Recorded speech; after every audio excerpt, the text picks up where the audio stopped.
Shoot him down. It's a double kill for Jim. Oh my God, Jim! Looking pretty good. It's gonna be a triple kill. Jim comes on fire. Jim comes on fire.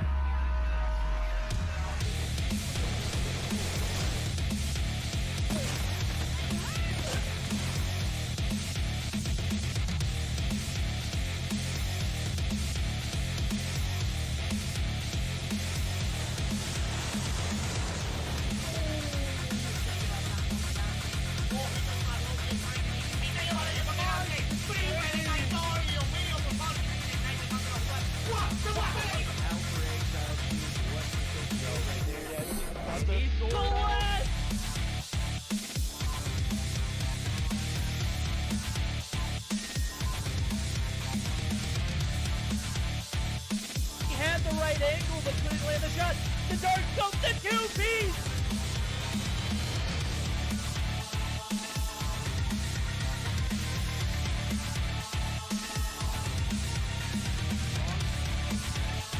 Oh my God!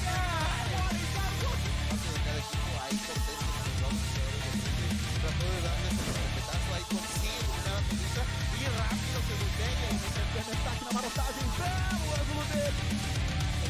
For him, he's gonna be able to take out. Oh my God! Oh no! He was down to 1 second on the clock. Já pegou bala na cara do Master. O Almairinho vai tentando fazer o primeiro.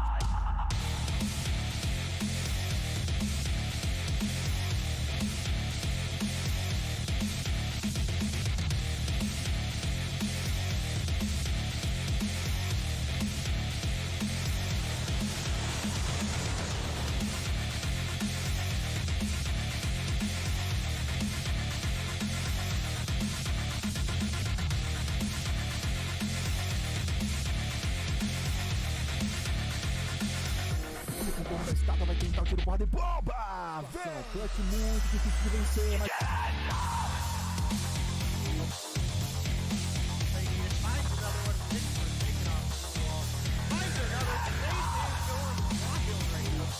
Square on the body that you hit. He no-scope for a follow right there. He no-scope.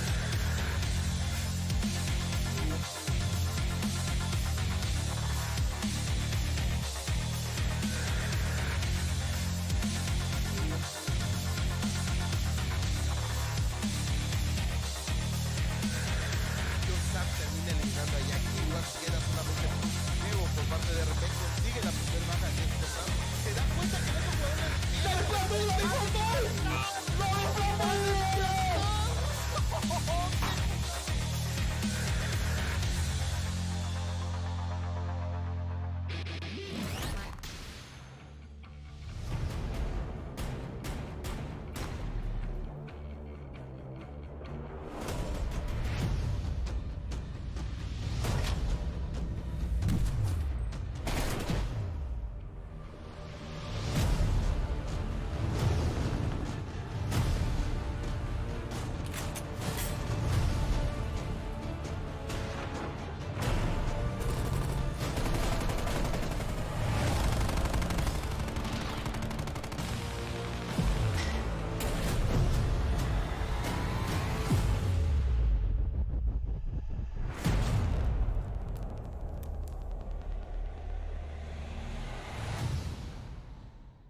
We are live for another week of Mobile Mayhem EU 2021 Spring Edition.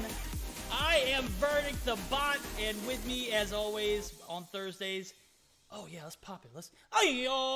It's the boy Imperium. How you doing today, my guy? I'm doing pretty good. I was just saying before we went live, I love how you match my craziness and you match my hype. It's absolutely awesome. It's a Thursday. It's sunny outside. Well, a little bit sunny. It's not. It's nice outside here in Ireland. I'm ready for some absolutely kick-ass Call of Duty Mobile Mayhem action. There we go. And as we say, that's some kick-ass Call of Duty Mobile Mayhem action. We're going to take a look at the on the board today. We're going to only see 3, unfortunately, as one team has... We'll talk about that a little later. Stamina versus Zygnus EU is going to be our first matchup. Guys, going to go ahead and give you a heads up. That is actually going to be pre-recorded because of everything that is going on with Ramadan. We are taking exception for timing, so in order to give you a better broadcast, we recorded that matchup for you to see.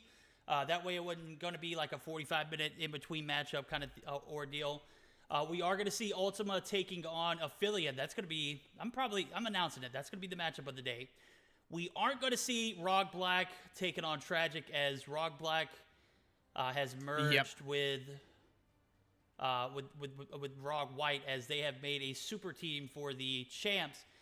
We will see the remainder of those players actually form a team, hopefully in the near future.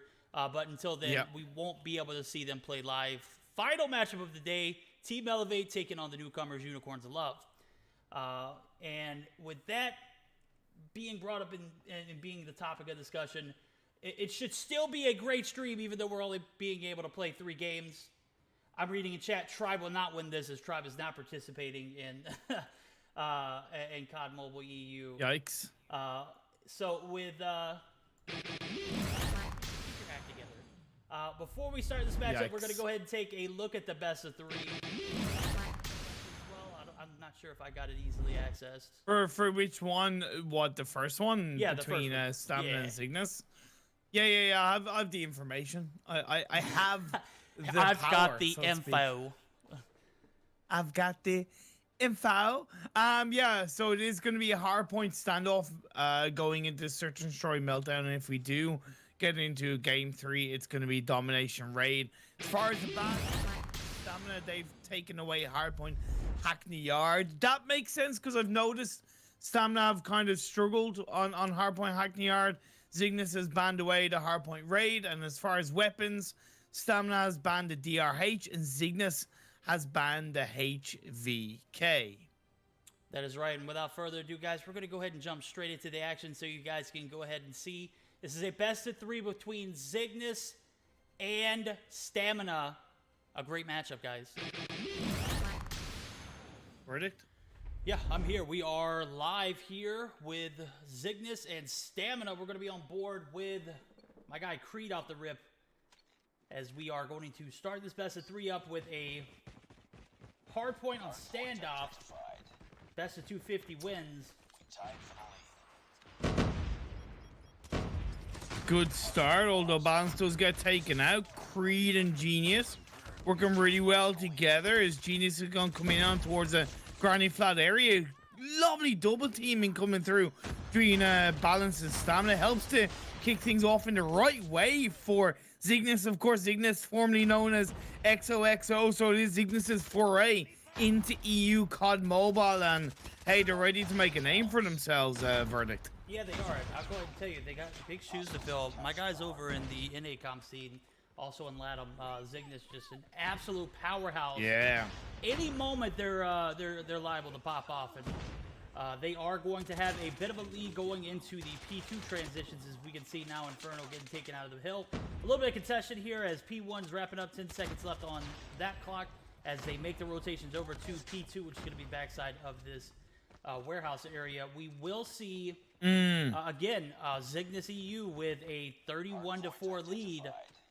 This actually is turning out to be starting off to be a little bit of a upset for Stamina if they can't find their groove here. Well, I know it can take Stamina a little bit of time to warm up.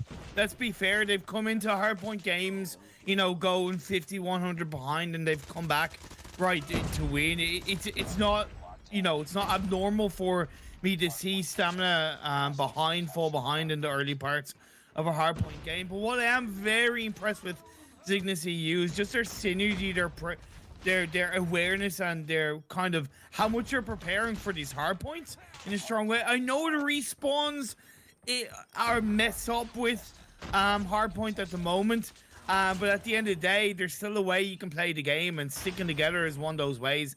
It's exactly what Zygnus EU are doing. They're absolutely doing that, and they are winning their gunfights too at any cost. 39-22 here as we see 5 seconds left on the clock for P2. Gotta give credit where credit is due. Stamina is making their way back into this game, but everything but a struggle for them off the rip. It's you know, if it's not Zygnus in the hill holding and maintaining, it's them in there contesting. And I want to say nobody got the better half of that second P2 as we see, you know, a 12-point difference. So I guess you would say, you know, Stamina had the advantage as far as points go. But I mean, let's just be real about it. You know, in a hill where it's 60 seconds where you can, you know, receive points, nobody really even received any bit of 30, if I'm not mistaken. So a lot of contesting, a lot of gunfights that were either won or lost inside that point. We are going to see both teams contested again for P3 here, as we do see Zygnus actually come out for a little bit of uncontested time. They are going to have 3 players in the point, 2 players actually. As I'm taking a look at the score. Doing a great job of defending this. Doing a great job of defending this third hard point. I would argue that Stamina's push for the most part being a little bit lackluster. Toby, who is the newest member of Stamina, as far as I remember, coming into this roster, looking to really make a name and have a positive impact. So that kind of, you know, that freshness might cause a little bit of irregularity when it comes to synergy, when it comes to teamwork. So I think that's maybe stopped Stamina pushing in on towards these hard points as strongly. But now that they've gotten control of this hard point number 4, they are making the comeback, right? They are racking up a strong defense coming into the first 15-20 seconds. So they're now only 30 points behind Zygnus EU. Yeah, they're making for a great P4 hold. As I say that, we do see the guys over at Zygnus actually break into the hill. Creed's gonna be on top of the face. This is gonna be a massive retake for the guys over at Zygnus EU. As I'm looking at it, wow. I think we may comment on it. The MP5 QQ9 weren't banned this game, and it is a 5v5 QQ9 battle right now. As we do see, at the moment, the guys over at Zygnus getting the better of it by 50+ points. Enemy contact. So it is all about that's the thing with hardpoint, right? You know, because a little bit of a mess up with the respawns by COD Mobile, it is very much about, you know, winning those gun trades, whether it's 1v1 or it's 2v1 or 2v2. So, you know, there's less excuses in my eyes. If you have the strong communication and synergy to really make a strong push on towards these hard points and break through the defense of your opponents, that's going to be really a class way to secure the win. But for the most part, Stamina are looking to really break through and catch up on towards what has been a very good first part of the game by Zygnus EU.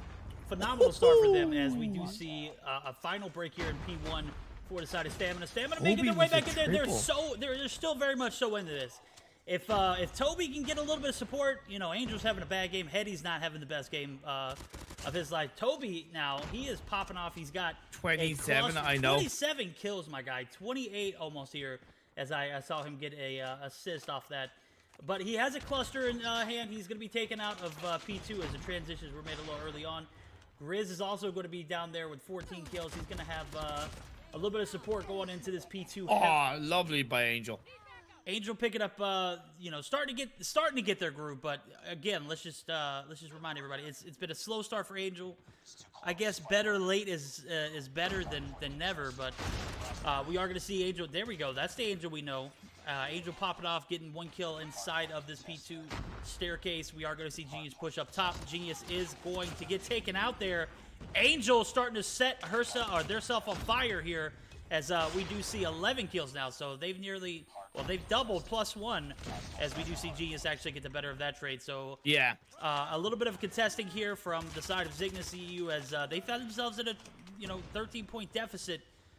We are going to see these last 15 seconds play out, go uncontested. This is going to be some easy points for Zygnus. And at this particular stage in hardpoint, I just can't afford to give anybody 15 extra seconds, in my opinion. But you know what they say about stamina, right? It can take them a bit of time to warm up. Now that they've warmed up, now that they started finding their groove, they've taken, well, okay, not taken lead, but they did take the lead for a little bit of time in that last hard point. Great job by Angel. I think for the most part, Angel has been the objective player for the side of Stamina and has done a great job of it. But Toby right now helping to really overtake the upper part of this current hard point, covering all the windows inside one by one. He's on 30 kills right now, looking for 40, maybe even going to end up with 50. Bomb, he comes in, drops out of the window, goes back in, and he's going to pick up a kill. That is so good by Stamina as they're increasingly shutting down Zygnus EU second by second. We're to see the push by Balance and Genius, it looks like, or Feints rather. Feints is going to get the better of the trade with Toby after Toby picks up 2 big kills inside the hill. We are going to see players starting to rotate over to the bottom part of Warehouse, or Market rather, and that's going to be a 40-plus point lead now coming in for the side of Stamina. So you're absolutely right. Slow start to begin with, steadily starting to, get up there in the kills department. We're going to see some support for Toby as Inferno and Grizz have stepped their game up. But we can't neglect the fact that it has been just like a consistent game for the side of Zygnus. This has been an absolute back and forth battle for them. They have not backed down at all. They started off strong. Nope. I'm still seeing that strength, even though they have lost this lead. The lead has gone in favor of Stamina. I still see the guys over at Zygnus very much so in this. Genius trying to blast some people here on this hay bale side of things. Kree going to push in for the contest. He's going to be taken out. A much better hold for Stamina team, as I do see Toby and players absolutely getting inside this hill, making sure that they're contested. Toby is going to be taken out as he picks up his 35th kill. And now we are going to see some points go in favor of the guys over at Zygnus. And let's say that I think Creed actually had to vacate the area, but we are going to see Toby actually be taken out by Genius. So Genius is going to be able to rack up those last few points as our P1 rotations are going to go down. Zygnus found themselves in a 40-point deficit. Could this be the end for them today in this hardpoint matchup? Wow. I am starting to believe that Stamina has gotten their groove and they just can't be stopped at the moment. Like, it was a great initial preparation point for the side of Zygnus EU, but Stamina absolutely compounded on them initially.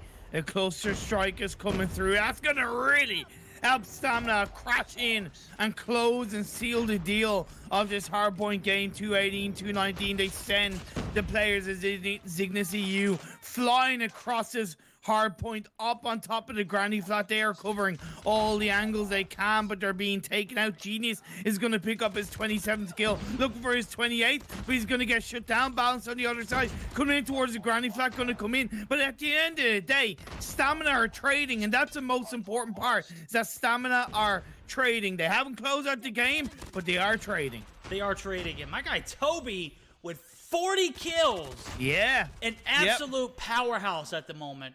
He is going to make his way over to P2 transitions. He's going to spot one in Balance. Balance goes down. 33 health for Toby. Toby making his way onto the hill. He's got 2 players up top. Going to a laser. Creed get an assist for it. And we are going to see Toby get the break. And the hold is going to come through for the guys over at Stamina initially, but are going to be contested as Genius has found his big kill in the hill. He's going to be taken out. Zygnus. Balance going to be up top. Wow. Balance going to find himself taken out. Heady's going to push it. Heady is going to find himself on the outskirts of this warehouse, rather. And we are going to see the contestation from him as Fate's going to push out. Slide peek. Gets the kill. Man, this is just a back and forth, bro. Everybody is just... I have to say, they're making their trades, bro. They are making their trades.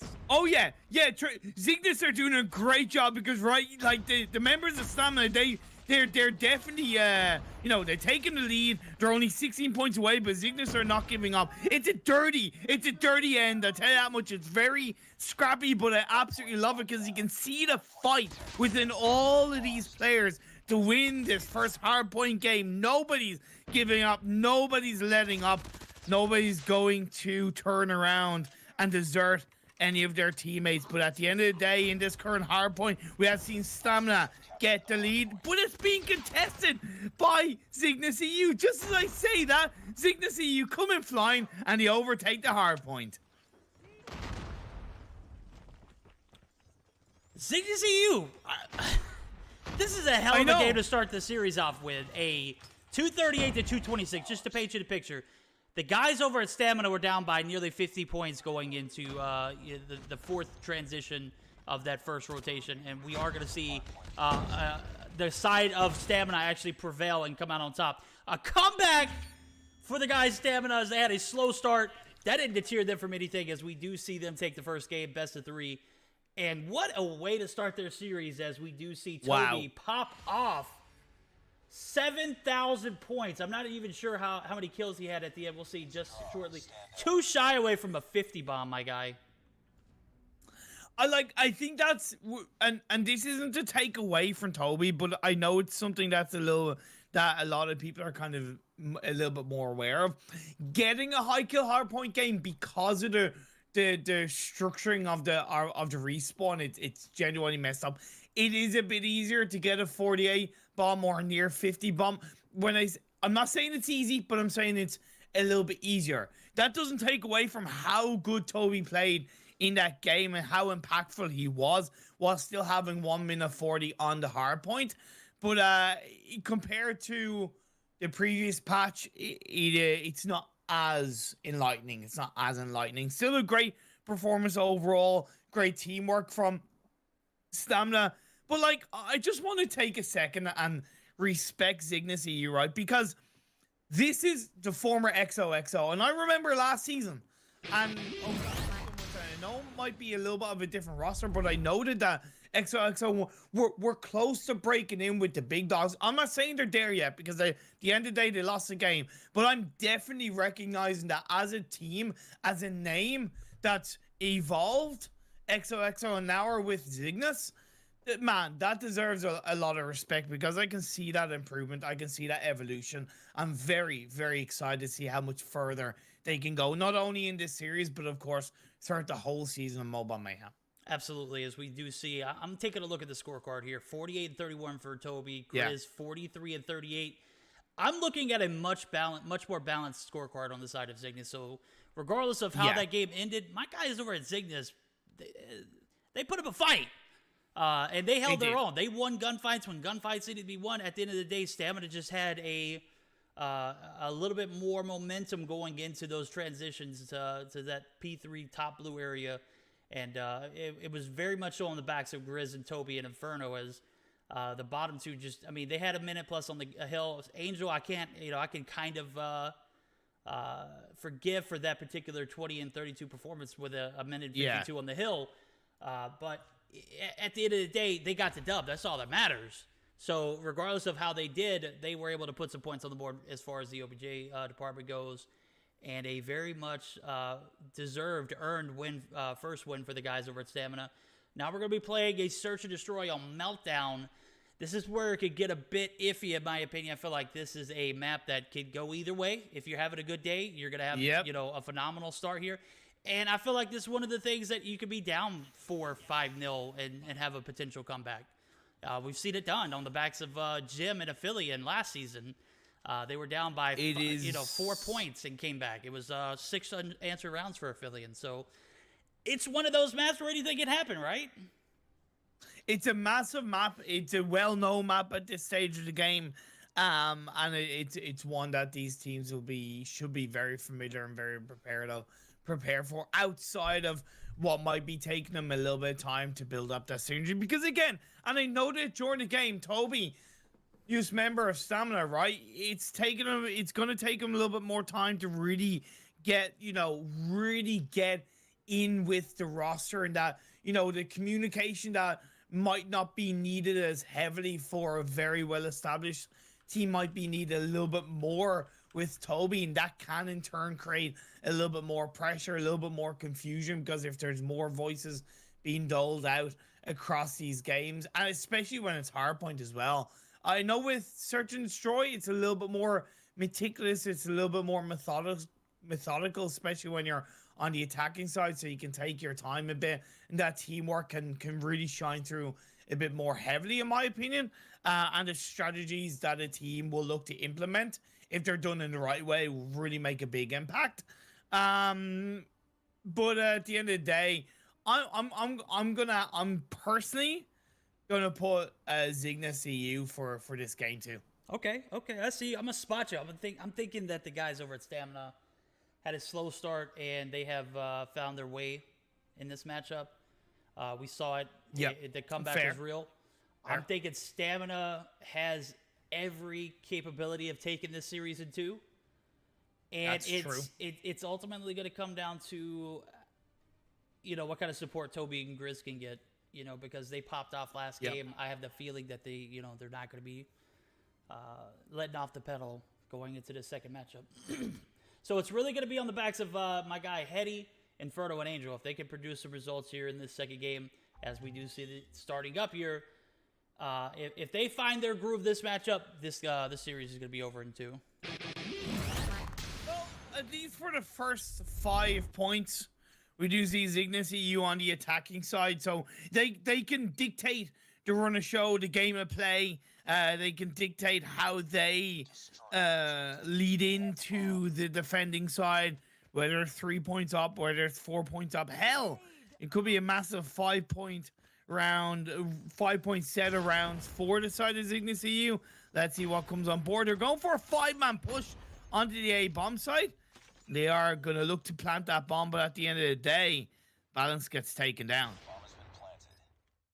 They are going to lose balance, but they are going to take out Toby and Hetty head for death early on in this matchup. Leader's going to push out aggressively. Oh, my.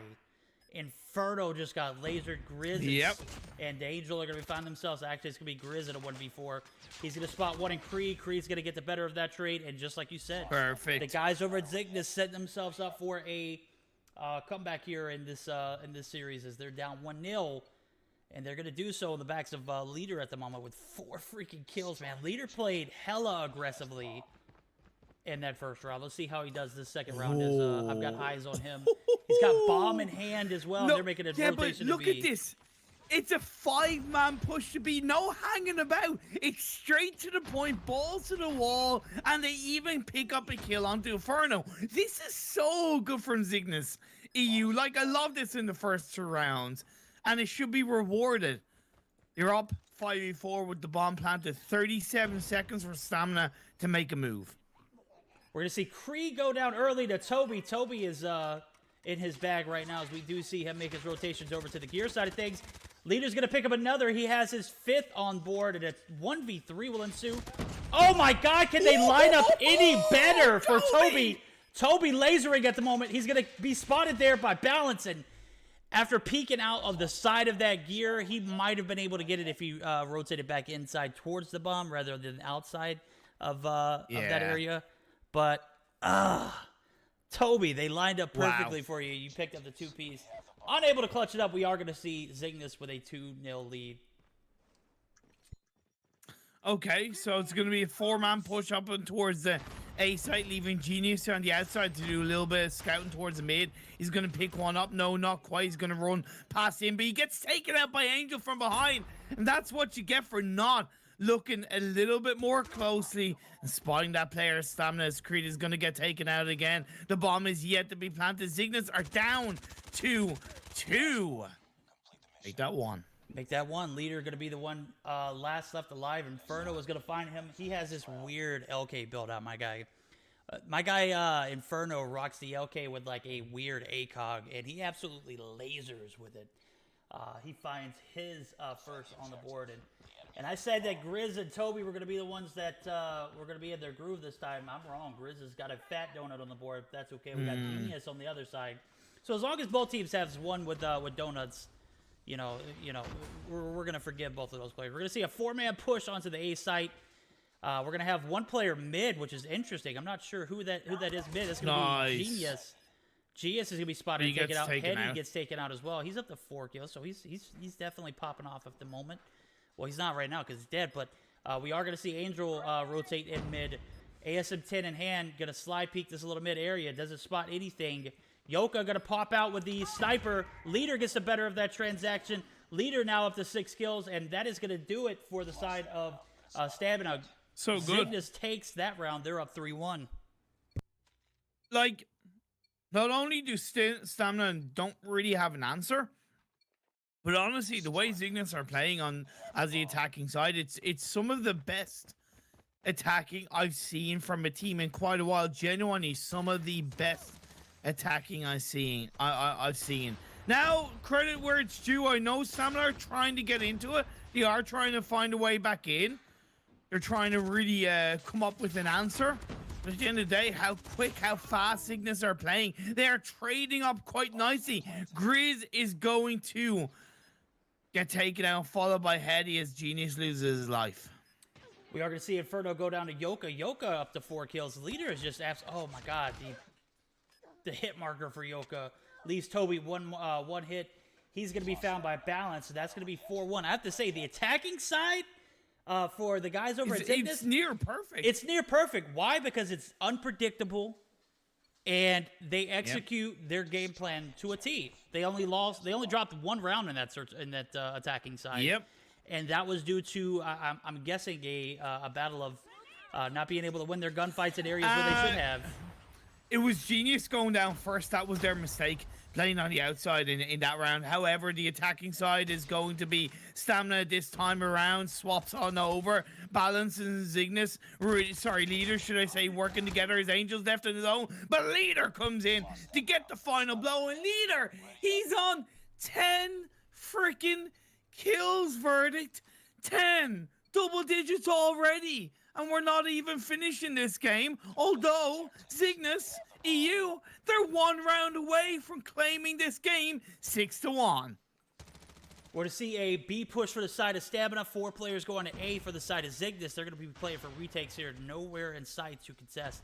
1 player mid, that's probably going to be Yoga. Yoga is going to be watching for the push all the way through. He does spot Grizz, who was all the way inside of the spawn side of Zygnus here. He's going to try and get a better angle on Grizz as he spots him. Gets the shots crisp. So good. Oh my god, a smooth criminal, an assassin indeed, as we do see Yoka pick up his 6th. That was well played, as I do say that. We're going to see Yoka actually spot Inferno, as Inferno has picked up his 2nd. Inferno's going to be spotted by Balance. Balance now on 8 kills. He's going to pick up the sniper. That's not the way you want to play that. We do see Yoka actually have a sniper as well, so I wish I wouldn't have saw that. Yeah, I think that might be a little bit of an F in the chat, boys. They do lose the round, but I don't know what's gonna happen there. We'll have to get a little bit of a ruling on that. Yeah, we'll see how it goes, but either way, the round continues. Stamina did overall come out on top. It's 5-2 in their favor. They are going for a push on towards the A site, a 5-man push. No doubt, that's the way you do it. That is the way you do it. As Toby's gonna get melted to the ground by Genius. Grizz is also going to be 1 shot as he's recovering. He's forced back into the office side of things. He's going to be melted by Creed, rather. Creed picks up his 5th. That's going to be the round. That's going to be the game. Now, we're going to need a further decision on what happened there, but, you know, ultimately, Zygnus, I'm going to go ahead and make a comment. When I saw him on screen, Yoka knew that what was going on wasn't right, because I saw him, like, agitatedly, like, move his screen. It was like back and forth, as if, no, you didn't just see that, but we just saw that kind of situation. And regardless of how this ruling is made, I have to give it to guys over at Zygnus. They manhandled the hell out of Stamina in that Search and Destroy game. It was honestly a forced decor of genuinely strong gameplay from Zygnus EU. They control those rounds as if it was their baby, in the sense of they dominated, they manipulated, they pushed in, they were aggressive, they were absolutely on point.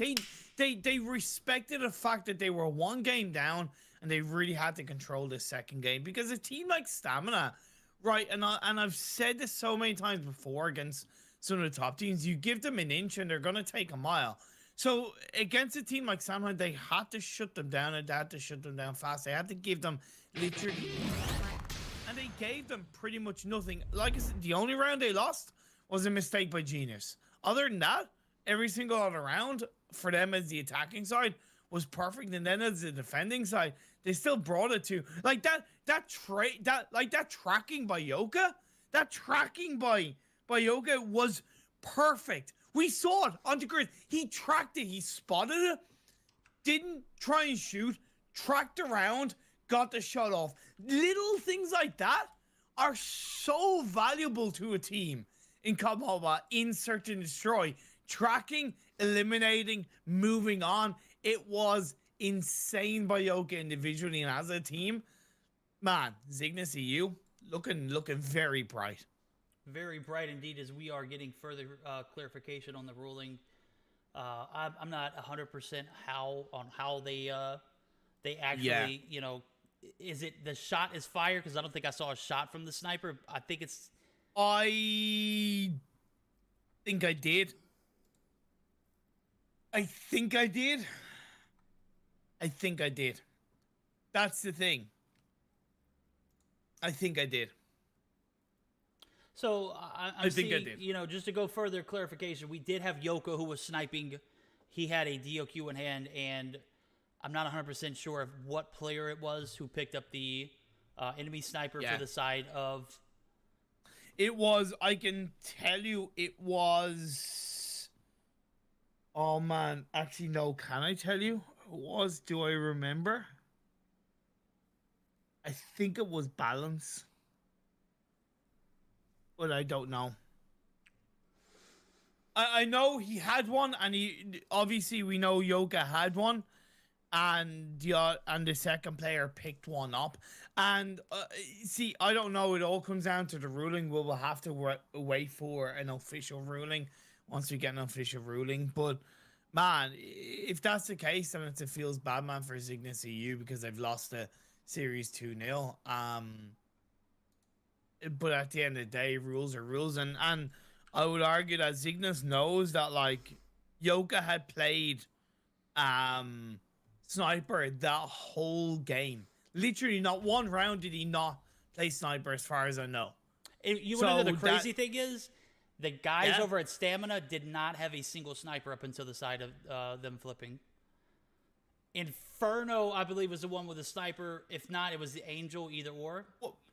Wait, on a side note, why didn't Stamina have a sniper as the defending side? Well, they didn't have it at the defending side. That's crazy. I know that's wild. But as the attacking side, they opted to pick up one sniper, and it's so crazy, bro. The timing. Having a sniper as defending side is so important. That's wild, dude. That's hella unfortunate, as we do see. Wow. A disqualification come through, and again, guys, very unfortunate, but you got to follow the rules. I know my guy Yoka knew what was going on when he did, and you know that it's just what it is. With that being said, we are going to actually break away for a second because we were expecting a game 3. We're not going to see a game 3. We're going to break away to a player interview. It's going to be from our guy Neil. Before that, we will have a word from our guys over at Activision and COD Mobile. So bear with us. We'll be right back.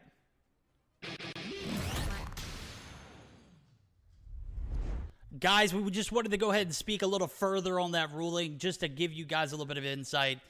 At any point in Search and Destroy, you are only allowed to have one player on the map with a sniper. And just to further clarify that, it doesn't matter if he shot a shot or anything. It does not matter at all.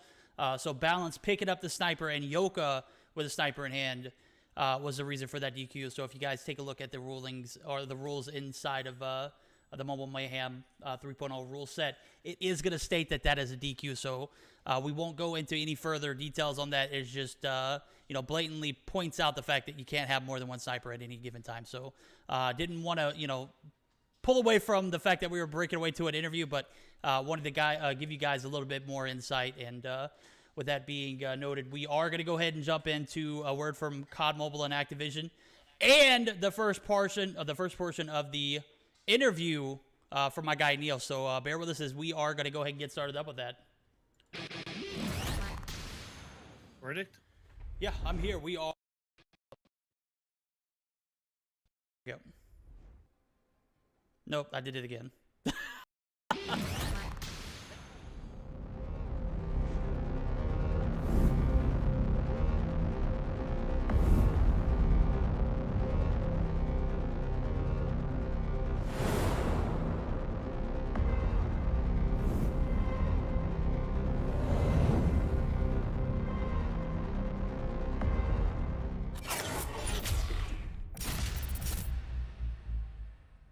Mayhem pro player interview. We have Neil, and Neil is on a team that was recently picked up by Unicorns of Love after qualifiers. Thanks for joining us for the interview today. You're welcome. You're welcome. It's a pleasure to be here. And I start with everybody by asking about kind of their background in gaming, where you're coming from. So what games did you originally start with when you first started playing video games as a kid? What games were you playing? First game, first of all, I have both PC and console experience. But my first game, probably on a PSP. But like the games I still know now are when I started playing Dota Okay. and some FPS games. When I was first grade till like about before high school. Were you playing on I PC played- then? Yeah, I played on PC, Dota, and I don't know if you know Crossfire. It's like CS:GO, but Yep. I think played that. the PSP games, I think God of War on PSP was like one of my Yeah, for favorites sure. of all time. Monster Hunter too. Yeah, definitely. The PSP was great for traveling before mobile games became as big as they are now.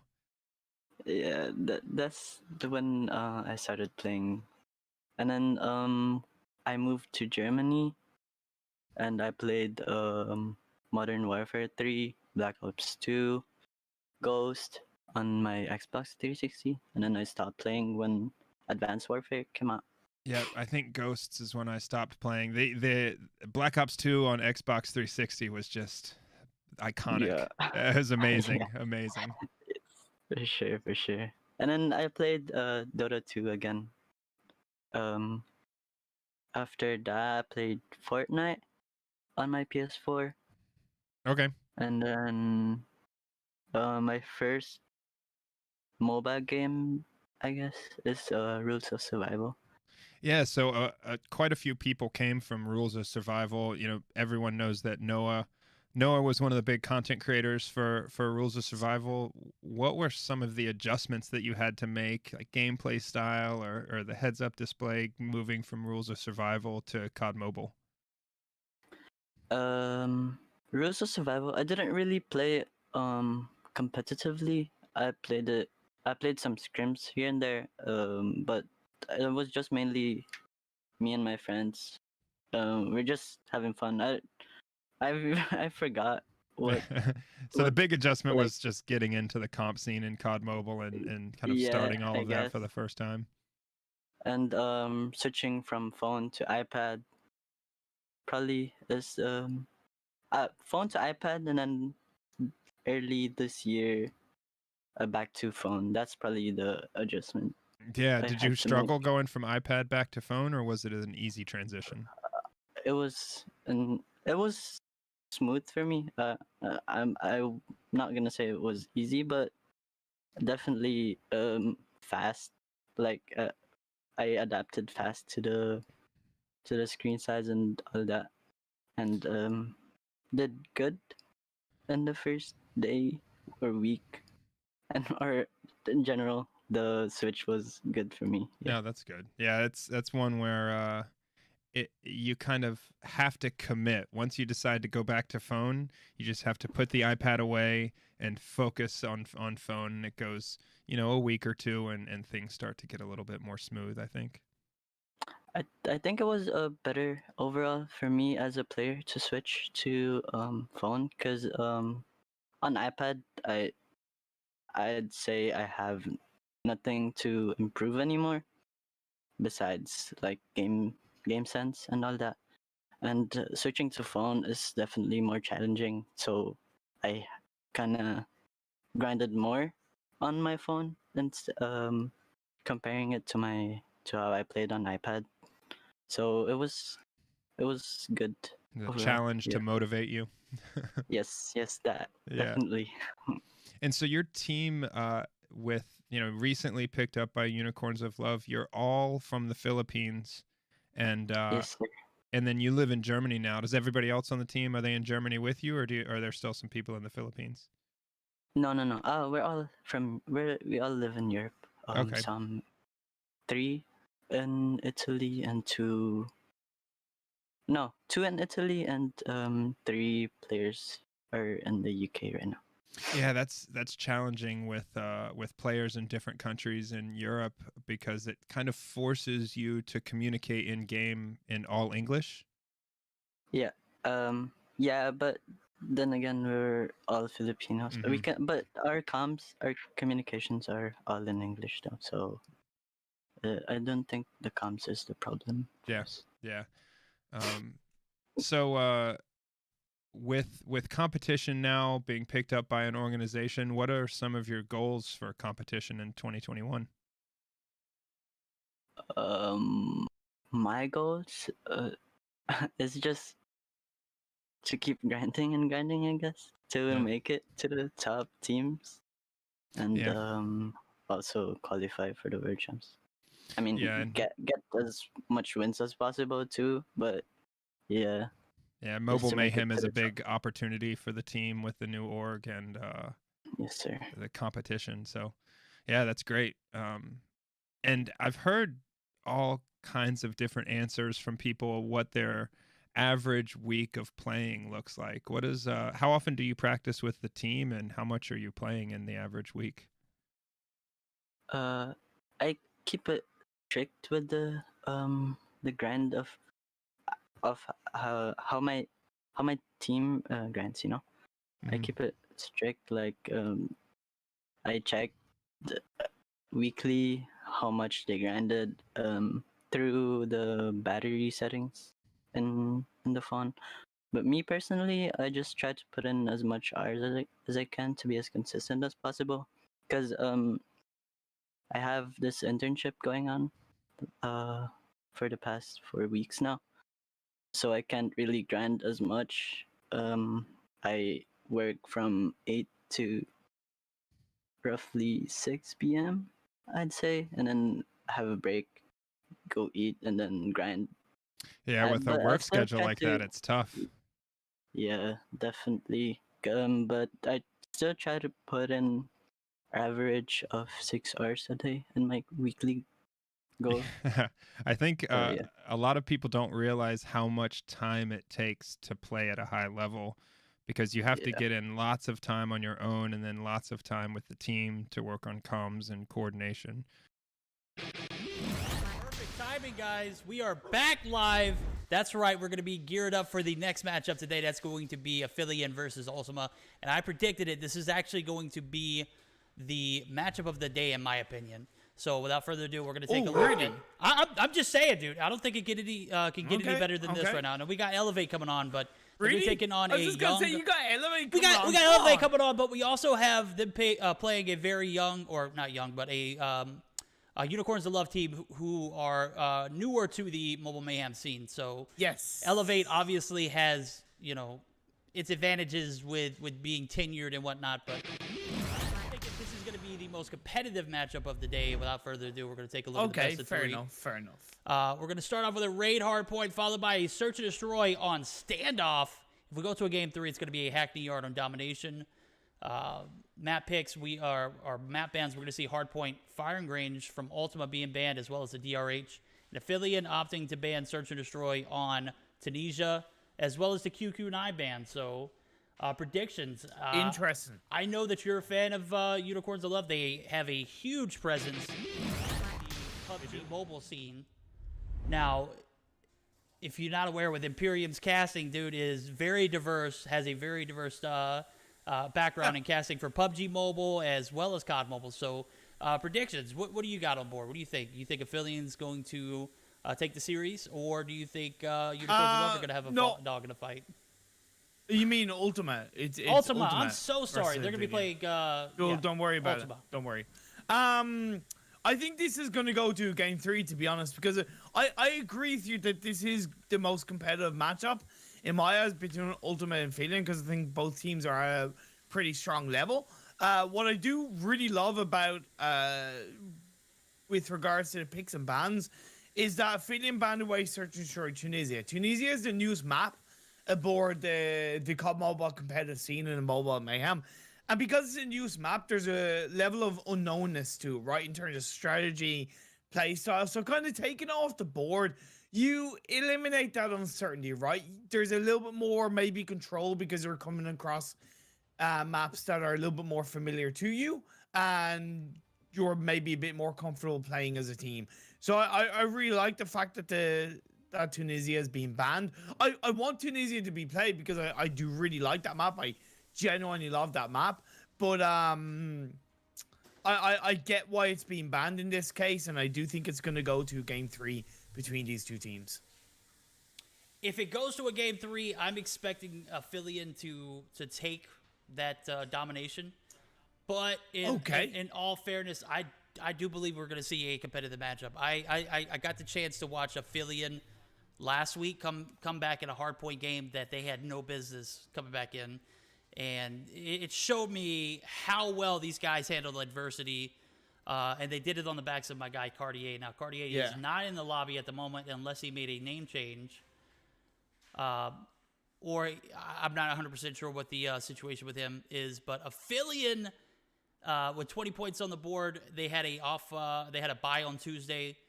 So, this is a chance for them to, definitely be in a contending spot for a top 3 in this Mobile Mayhem EU division. We don't have divisions anymore, so it's the best 6 teams moving on. I'm firmly expecting them to be in that top 6, regardless of what placement it is. I do understand where you're coming from with regards to with regards to Ultima as well. Like Pana and the pals, been together for a while, and Sam, I remember last Thursday, Sam stood out for Ultima, so I know that it's going to be the same today, but just as a Aphelion roster, maybe it's because I have a little bit of extra love for Aphelion, but I know that you have you have star player Ralphito, and then Darux, don't sleep on him, right? I think as a team, they're a bit fresher, they're a bit newer, but in that there could be possibly, a little bit more fight in how they play. It's interesting to say the least. Hardpoint, it's a good start to be going on to Raid because it's a map that both teams should be easily familiar with. But it's also the kind of map where if you have a strong level of teamwork, I think it means that the defense of those hard points is a lot harder to break, and it's a lot easier to control. So it's something we'll definitely have to wait and see what goes down. We shall see, said the blind man. With that being noted, I think you have a very valid point. This is a map that everybody is familiar with. The way spawns are working at the moment, they could be a bit, I don't know. They make the game a little less competitive. Raid being one of those maps that are affected in that particular instance. I still expect this to be a completely competitive matchup. I firmly believe that Raid is still, slightly competitive in the matter of, taking transitions into the next hills. That time frame that you do so, the timing has to be perfect. You can't do it too early. You can't do it too late. Too early, you find yourself, way outside the hill. Too late, you find yourself trying to break into a point that it might not happen. So, first game of this series is going to take place. We're just waiting for screenshots to come through, and man, this match should have been started, bro. Come on now, get your act together. Come on, Sam. Come on. We're waiting on one player. Not hard to take a screenshot, post it in, and get it through, but at the end of the day, the show will go on soon enough. Like, what's important to think about, and it's so, and I noticed that in a couple of, I think, a big tournament in, if I'm not mistaken, in China, maybe in a not a region in a big tournament. They've actually removed hardpoint because of the respawn changes they made. Right, they're just doing search and destroy and domination. I like the idea of that on a side note, but and that's what makes trying to predict the result of a search and destroy a little bit harder, because there's less strategy involved. There's less depth to how a team wins. Yes, there's depth there, and yes, there's always going to be something to highlight when a player pops off, like we saw 48 kills in the first series, right? But because it is about that kind of gun skill, unless a team is really massively known to be consistently aggressive and consistently overtaking teams in terms of gunfights, I think it's a bit more even between a lot of these teams. I completely agree. Now, with that also being brought up, I do see one player from the side of Affiliate leave. Come on, guys, get your act together. Let's go. Sam still hasn't readied up. I'm assuming we're still waiting on screenshots from them. This series is, in my prediction, going to be the best or the most competitive matchup of the day. We will see Elevate later on in the stream after this matchup, but I still have to firmly believe that this game is, or this series rather, is going to be where we will find the closer of the two. We would have seen a great first series had my guy Balance not sold. Oh, stop. Oh, what a throw. Bruh. Oh, what a throw. Bruh. What a throw. What a throw. That third game would have been OP. Like, I mean, come on up. Let's do a hypothetical. Had they have gone to a third game, Search and Destroy was so lopsided. The hard point was, I mean, at one point it was actually in favor of Zygnus, and, they took the lead and was running with it for a bit, but, they allowed a little bit of hope to come into life for the guys over at Stamina. I think that third game would have been an absolute slaughterfest. And you know what? If it had been iFarg wouldn't have made that mistake. So, Balance, just Valid be more point. like iFarg. have to follow the meme, man. Have to follow the meme. But yeah, we are just waiting for information on this, in terms of we're waiting for one more player to submit a screenshot. We are hoping to get that rushed in, or further action will be taken. At the end of the day, the rules are in place for reason for boys and girls, and you have to stand by it. But Verdict, I'm super curious, what's your thought on because we didn't have a QQ9 ban in the first series, and we have a QQ9 ban on this series. How much of an impact do you think that's going to have in terms of the gunfights and the loadouts and the variety of it? I, for one, think that QQ9 should be banned. Like, every team should ban it. As we saw, Toby popped off, or iFerg rather. Toby popped off in that first game, almost drops a 50-piece, and I don't think that would have been possible if we would have saw a QQ9 ban. I do believe we would have seen someone in the 40s, but I don't think it would have gotten that high up. And I do believe that we would have saw a more balanced gameplay with that.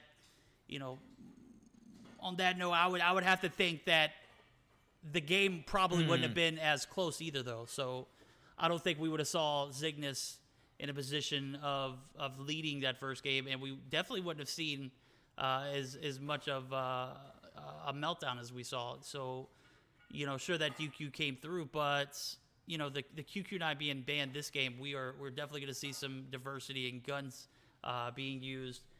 I'm taking a look at the gun bans one more time, because I'm going to be honest, there's been so much time in between the DRH.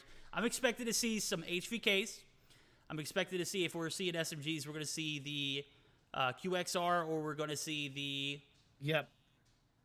And the Finnick. The Finnick is one of the ones that I would expect us to see here, but with this map being wide open, as I say wide open, we are going to see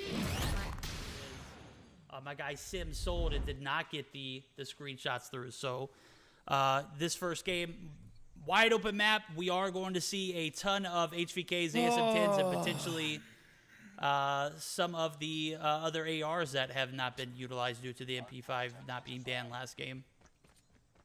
It's too close. Like it's not hard to submit a screenshot. I'm ready up, boys and girls, and that's why we are in a 5v4 because Sam didn't submit a screenshot and it's past the time, so he has to be kicked, and we get on in a 5v4. So of course that does give the advantage man-wise over to Skirt and the crew. But don't rest on what that 4-man team of Pana, Clashing, Nepals, and Nev can pull off. It's obviously harder in Hardpoint, but Verdict, if they can play around some of the defenses on the easier to defend Hardpoints, then they could turn this around.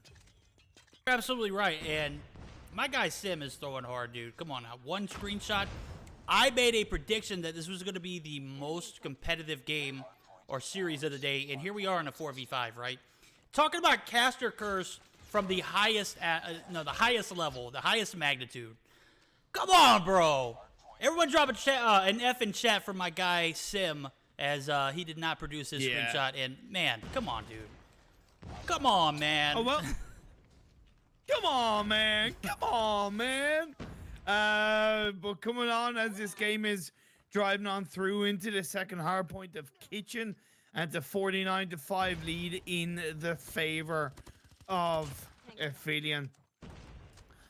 Yeah, I don't know if I can see this getting any better. And it's obviously it's a little bit of a shame for us, right? Because we want a close game. We want these teams to be able to give it their all. And when it's kind of so one-sided, whether it's a man down or not, when it's so one-sided, it is definitely a little bit of it feels bad, because it's harder to not only call the game, but even make it a little bit more exciting.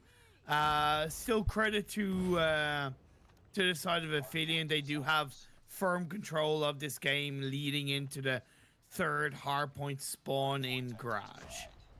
Third hardpoint is where we're going to find ourselves here, as it's going to be opened up for shop now. 70-16, as you could all expect.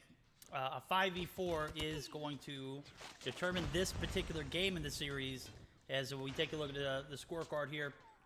Raid 7-2, Skirt 4-5, but he has managed to find himself in the second position.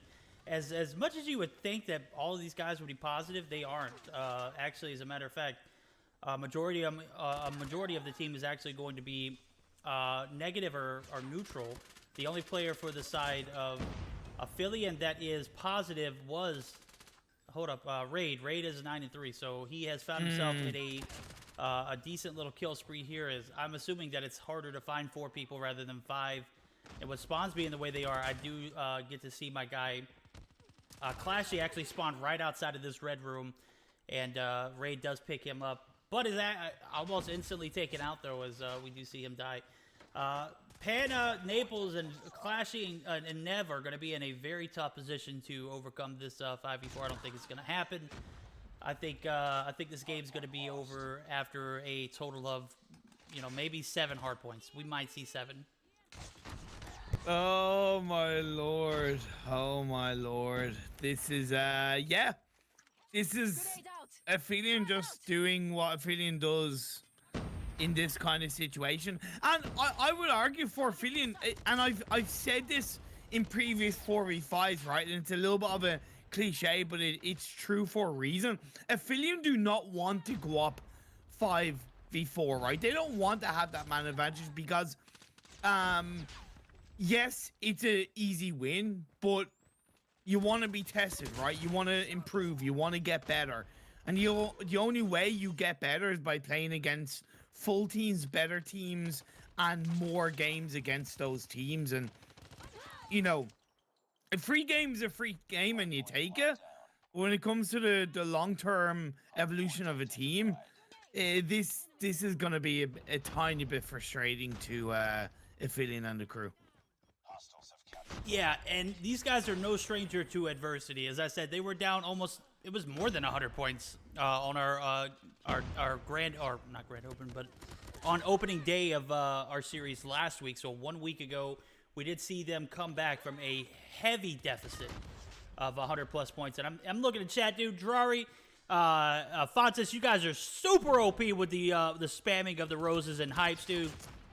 Big shout outs to you guys as this may be not as great of content for a 4v5 on hardpoint, but you guys making it interesting with these roses and hypes, man. I see you guys. I heavily appreciate you, and if you guys want to have an elixir throwdown, y'all have at it, bro. I'm not gonna stop you. And well, I know Drary's throwing his money just so he doesn't have to spend it on burgers, just like me. So I feel that. Drary, much love to you in chat, my dude. 231 to 20. Yeah, we're heading into the next hardpoint, and I imagine Aphelion will close this one out, and hopefully we'll be able to get into a clean 5v5 for the second game on hardpoint. Apparently, Sam wasn't responding in chat or even calls from his teammates, so I don't know if here's the thing, I hope Sam is okay in terms of connection wise, and I genuinely hope all is good with him, because there could be something, God forbid, could be something genuinely wrong. So I hope he's back in the game for the second game of the series. But at the end of the day, if we didn't clean this one up, 250 to 20 in hardpoint of raid. Yeah, just as anybody would expect, Aphelion takes this first one with a little bit of ease.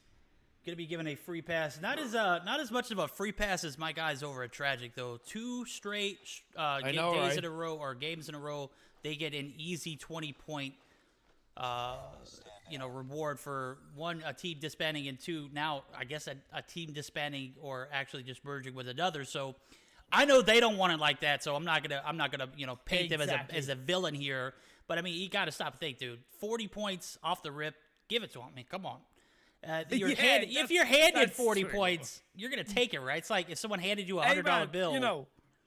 Exactly. I work my ass off, and I love working. But somebody offers me free $100 bill or €100 bill, I'm gonna take it. I mean, that's money in the pocket, bro. Yep, all right, exactly. We are gonna take a look at the scorecard here. Raid finds himself with 58 seconds on the hill, 19-9. Derek's a minute and a half. 3 minutes and 14 seconds for my guy. Screw. Yeah. He gets the MVP in my category, even though he only goes 11-7. Who cares, dude? 3 minutes and 14 seconds. I mean, that's pretty much mortgaging a house on the hard point. My guy found a way. Oh my God, that's so good, dude. Oh man, mortgaging a house on the hard points. That's brilliant, man. Absolutely all the brilliant underwriting and everything, dude. He went all that time on the hill. 3 minutes white picket fence and all, yeah. Yeah. I mean, if anybody's ever bought a house, if I'm sure some of you younger cats out there don't understand the process. It is a lengthy one. It could take months at times. 3 minutes and 14 seconds. That's exactly what it feels like. If you find yourself on the hill for 3 minutes and 14 seconds, yeah. I mean, in my opinion, that translates to months on the hill. In my opinion, especially with the way that the game is going now. And just to talk a little bit more about what you were referencing earlier, Sim not responding to anything on Discord. So no calls, no notifications, nothing like that. I hope all is well with him as well. So I made a comment earlier that I am going to retract, him selling and not sending that screenshot. I hope all is well. I hope it's just an internet issue, as bad as that sounds. Yeah, exactly. I don't wish internet issues on anybody, as I found myself one Sunday, where the internet went out at 2 a.m. in the morning, and we didn't get it back until 4 p.m. And bro, I was just like, you ever seen that Narcos meme where Pablo is just walking around and just like exactly nothing to do, nowhere He's to like go. Me waiting for my sitting at the table. I was just sitting at the table, so blankly sitting on the couch, nothing to watch. Obviously, as internet and cable was out. I don't have cable. Who am I kidding? The internet was out. We do everything from a Fire Stick now. I don't have cable. We don't have cable. Who am I lying to? I can't do this to you guys on broadcast. All right, game number 2 starting to look like another 4v5, unfortunately, as I don't see anybody in the lobby just yet. We're just looking to see if there is any kind of update from Denla. Again, to me, the most important thing is that we get some kind of update on if he's okay, and because it's so easy to have a little bit it's easy to make a little bit of fun, but it is important that we make sure that they're okay. And I'm just also laughing in chat because Jim is just kind of he's in chat just kind of going mad right now. Like he's rocking all those chicken winner emotes all over the place. Absolute crazy. He said he wants a dog in this fight, dude. He doesn't care what the situation is. He wants to be above the rest. And he is bringing it all to the table. As I see Fontas and Drari started off. Jim's coming through with the winner chicken dinners. Winner with the easy dubs. Bro, come on now. Y'all got to stop. I'm going to go ahead and stop y'all here. I know I said I wasn't going to stop y'all. Y'all have to stop, bro. This is getting out of hand. Y'all are killing it right now. And I absolutely appreciate it. But, dude, come on now. What the hell? Brilliant. Absolute legend. Just to confirm that still no reply from Sam. The next game is probably going to be a 4v5 once again. Search and Destroy is, I've said it before, is way more manageable when it's a 4-man team, right? It makes it a bit harder to defend because you're a man down, you're a pair of eyes down, you're a part of the map controlling wise down. It's harder to break through, but when you're the attacking side in a 4v5, it's a little bit easier to do something. Have to thread with a little bit more caution, but don't give your opponents too much, right?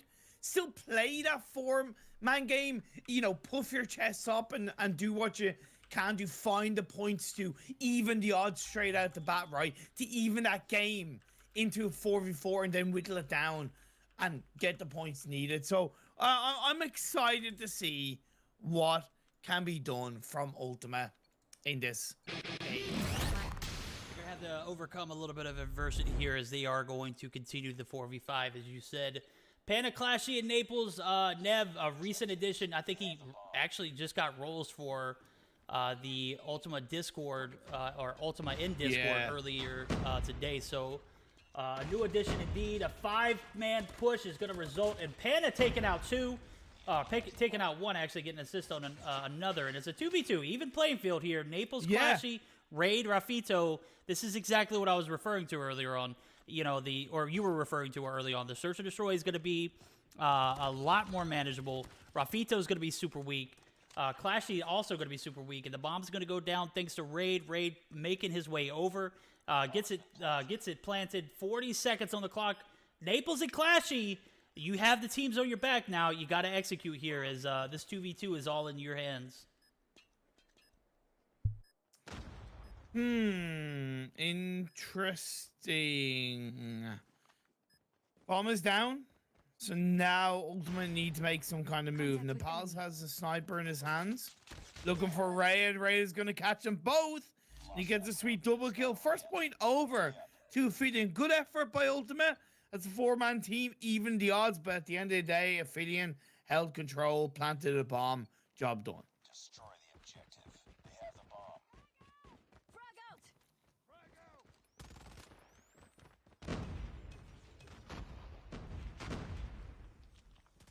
We are going to see Affiliate with a 1-point lead. Oh my God. Skirt! Picks up a nasty 2-piece. Oh my God! Only to be matched by Naples with the nade kill. He's OP. Oh! Lost that round, but it's not over yet. That would have been nasty to see Naples clutch up. That would have been close. So nasty. Oh, and it's one of those things where, that's where that 1-man down is really making a difference, because the players from Ophidian, all they have to do is technically trade. Contact with enemy. That is wild. That is so wild. As we see Naples with a big round last round. 5 kills now as it looks like he's found his groove. We're going to see a B push and a B plant. Oh my God, is Naples an animal or what? Spots him on the broken wall. Gets the kill onto Derek's. It's a 4v4, and the B push is actually going to result into an A. Oh no! What is Naples doing? He picks up another! Raid! Gonna pick up a kill on a Clashy, and it's going to be a 2v2 now as Panda's taken down. And now we're going to see the 2v2 result in nobody having the bomb. The bomb is going to be directly onto the cubby site of A And all the guys over at Ultima have to do is just Oh play my time. god. Like, okay. Ephelium, I got your idea. I respect the attempt, but that was a really sloppy execution of strategy coming out from you. It was unclean. It was overall directionless for the most part. But star player comes in to get the last 2 kills, switcheroo, point over to Ephelium. On one hand, they didn't deserve it. Sorry. But on the other hand, star player living up to his name. That was a star play. Yo, he caught Naples and Nev with their pants down, bro. He peeked that corner. Nev had him dead to rights, bro. All you had to do was just shoot. You didn't even have to ADS. But star player, 200 IQ, pushes through, gets the peek, gets the kill, and the round, as we did see another one go in favor of AE, Aphelion. Derek's going to push in, take out my guy, Naples, and it's going to be a 1v1 raid versus, or Derek's versus Nev. Nev is going to lose that, and we might see a 6-0 if I'm not speaking out of hand here or out of line here. Like, the pals, I don't want to say you're carrying this team on your back, but kind of carrying the team on your back right now. 10 kills for Nepals, and you have 1 for Clashy, 1 for Nev. Whether that's a lack of IGLing or whether that's just sloppy play, that can happen. You have to be able to either 1, get the kills, or 2, just not die yourself. Keep the players up. You're already 1 player down automatically. That's kind of what they've done this time. Star player and Relvito have been eliminated 4-3 in the favor of Ultima. Skirt going to be playing aggressively here on the back alley side of things. He's going to get a shot on Clashy. Clashy is going to win that up-close gunfight. I don't know how Skirt lost that, as Skirt had a he had a Finnick in hand, dude. Come on now. And Red's left on his own. Way is left on his own. Sorry, what were you saying about the Finnick? I'm saying, like, that up-close gunfight should not have resulted in Clashy winning that. He had an HVK. We are going to see a round go in favor of Ultima there, but as I was saying, there's no way that gunfight should have been lost. And my guy Clashy held his on. He got the kill.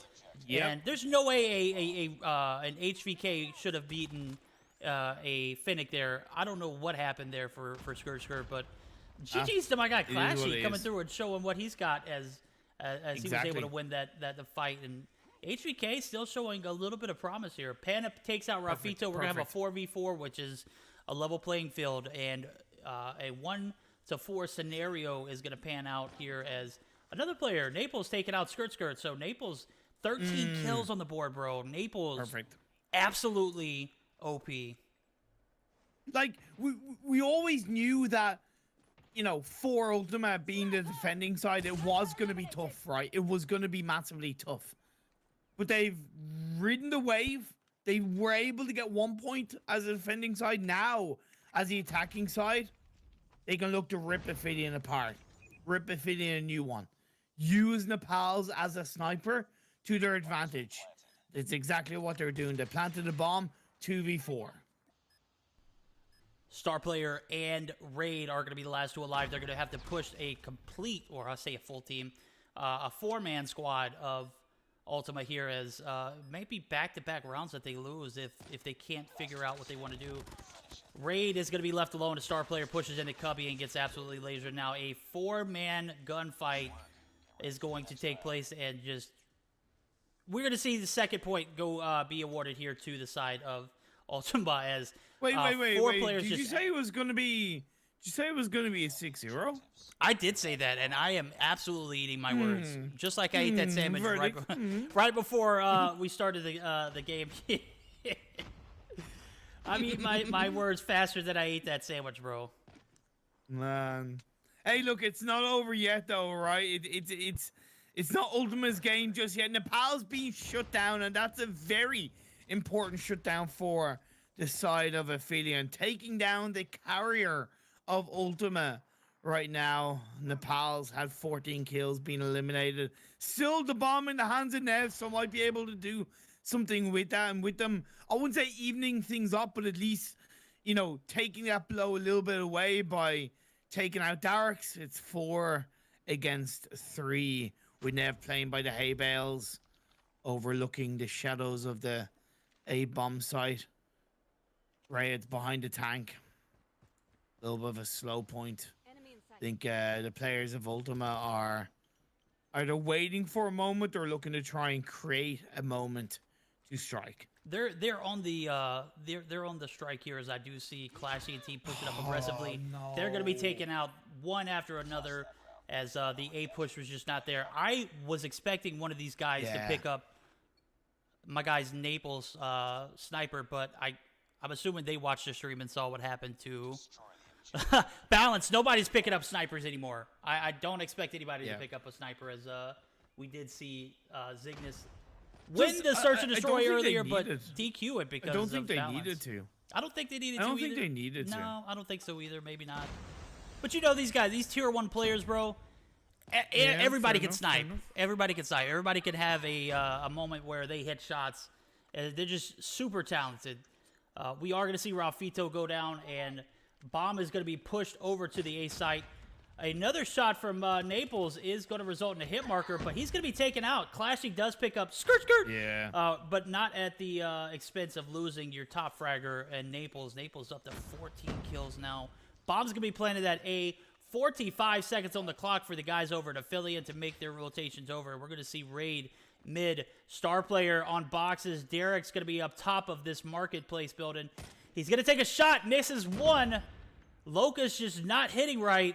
We are going to see them push up aggressively onto the statue tank.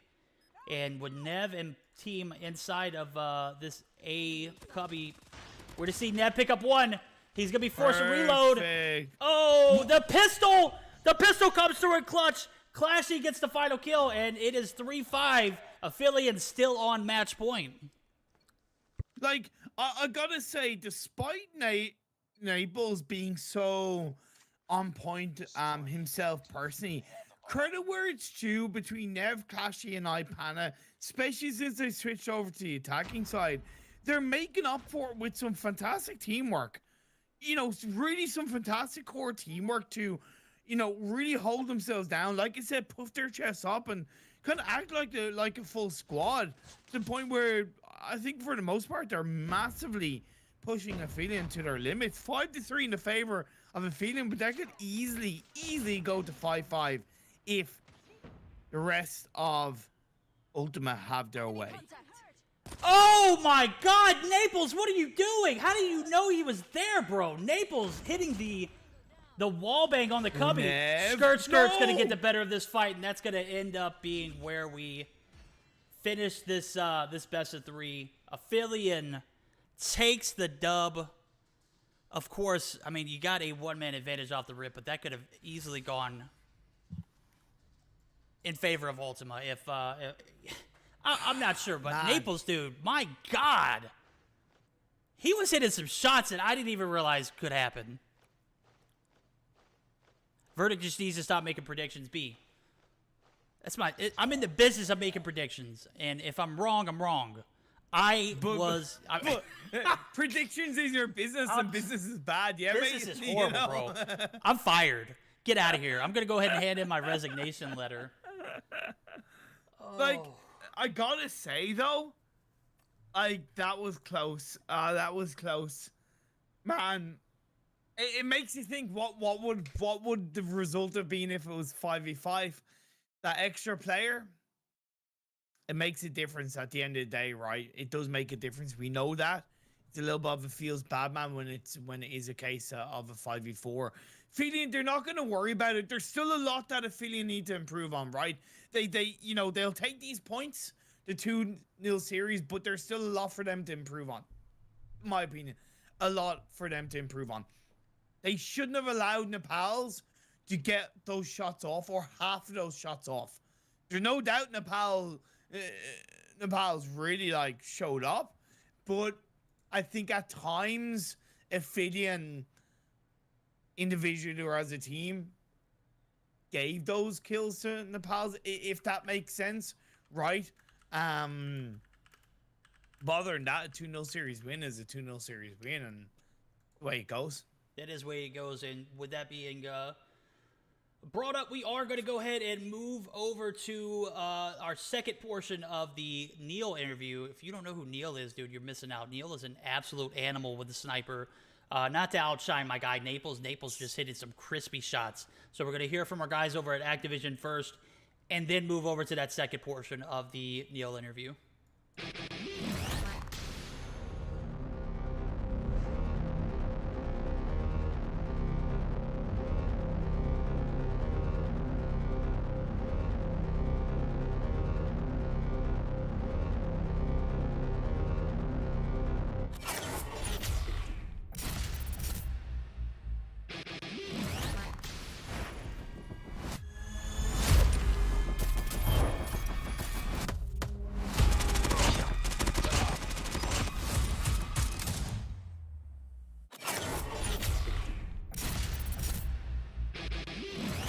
Mostly alone or mostly with the team? Mostly. I mean, yeah, mostly with the team. When I play alone, that's when I grind camos. Yeah, that's pretty much it. But we ranked scrims from 8 to 11, sometimes 7 to 10, depending on how many players we have Okay. on certain times. But yeah. So what guns are you playing with right now? What are your favorite guns? Favorite guns right now. I'm having a lot of fun with the DLQ lately. Since I'm the sniper of the team, I have to play. I have to snipe like respawns and all that in ranked, just to practice. But I'm having fun with the DLQ lately, like a lot actually, and probably QXR. Yeah, the The QXR SMG. is a lot of fun. Yes. Now that Definitely. submachine guns are sort of back in the game with the QQ9 and QXR that are particularly strong. Yes, sir. We see lots of Manowar ban and QQ9 ban. Yeah, Manowar is banned. Is completely banned from the MOBA Mayhem now. Oh and, yeah, that's right. Until they yeah. kind of make that adjustment on the 3-tap meta, hopefully in the Yeah. next season or two. Since QQ9's always banned, I don't play anymore in ranked. I just play QXR and snipers. Yeah. Yeah. So and recently, and there's been a lot of discussion on Twitter and with Mobile Mayhem and the competitive scene with the hardpoint spawn change. What do you think of the changes to hardpoint spawns, and do you think it's good for competitive or bad? In my opinion, it's good as it is right now, because the new hardpoint spawns make you spawn near the hardpoint, and it's easily predictable with right comms from the team.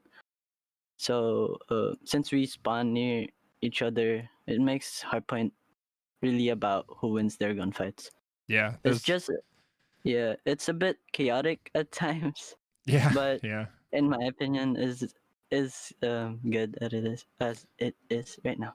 Yeah, I hear opinions go in both directions. Some like that, you can't kind of, the team they don't spawn out all the way across the map. They get more opportunities for hardpoint breaks. And then some people don't like that. Kind of it affects how the anchor role is played and makes it somewhat chaotic around the hard point. But I've heard opinions on both sides, and it'll be interesting to see how it plays out in the next couple of seasons. I don't think it's worth it to have an anchor anymore. No, I think you have to anchor as a team, just to give them the spawns you guys need, like to spawn trap them. Yeah, and I think that results in more players staying on the hard point because the spawns are so close to the hard point. You can't just have one person play on the point and the others spread out and spawn trap and force cross map spawns. It's very different with the team much more concentrated around the point. Definitely. Like now there's like people five people on hard points. Yeah, That's it's crazy. yeah. It's so chaotic at times. Yeah. So and the question, the big one that a lot of people have is, what are your tips? You guys recently got picked up by an organization, qualify for Mobile Mayhem. What are your tips for people that are trying to get into the competitive scene, start competing, and maybe have a shot at playing in Mobile Mayhem, playing at, you know, World Championships in the future? What should people do to get better, get into comp? For us, it's not easy for us. It wasn't always easy for us because we started comp like season 5, season 6 maybe, and then we just got like our managers and stuff. We've been doing everything on our own basically, and it was tough for us to get all these losses Mm-hmm. and all that, but you just have to learn from the losses you get, and yeah, just keep grinding, I guess. Yeah, lots and lots of practice, lots of playtime. Yes, it definitely takes a lot of time and practice. Yeah. And there are plenty of Discord servers out there that set up scrim games and that give people the opportunity to get into scrims, you know, fill a slot on a team that doesn't have someone for scrims and get that experience. So if you seek it out, getting into the competitive scene, there's access. It just takes a lot of work and a lot of playtime. Yes, sir. Just find some friends to play with and that wants to compete themselves. Yeah. Did you start playing COD Mobile with friends in real life, or did you connect with people through Discord and through different communities and streams? I started playing COD when it came out with my girl initially. We never wanted to play comp, but we had a lot of players saying we should. And since we came from Ross, the roster is mainly from Ross. Like my guy Blessed, also known as IQ Dexter. He was competing in RGS in Ross.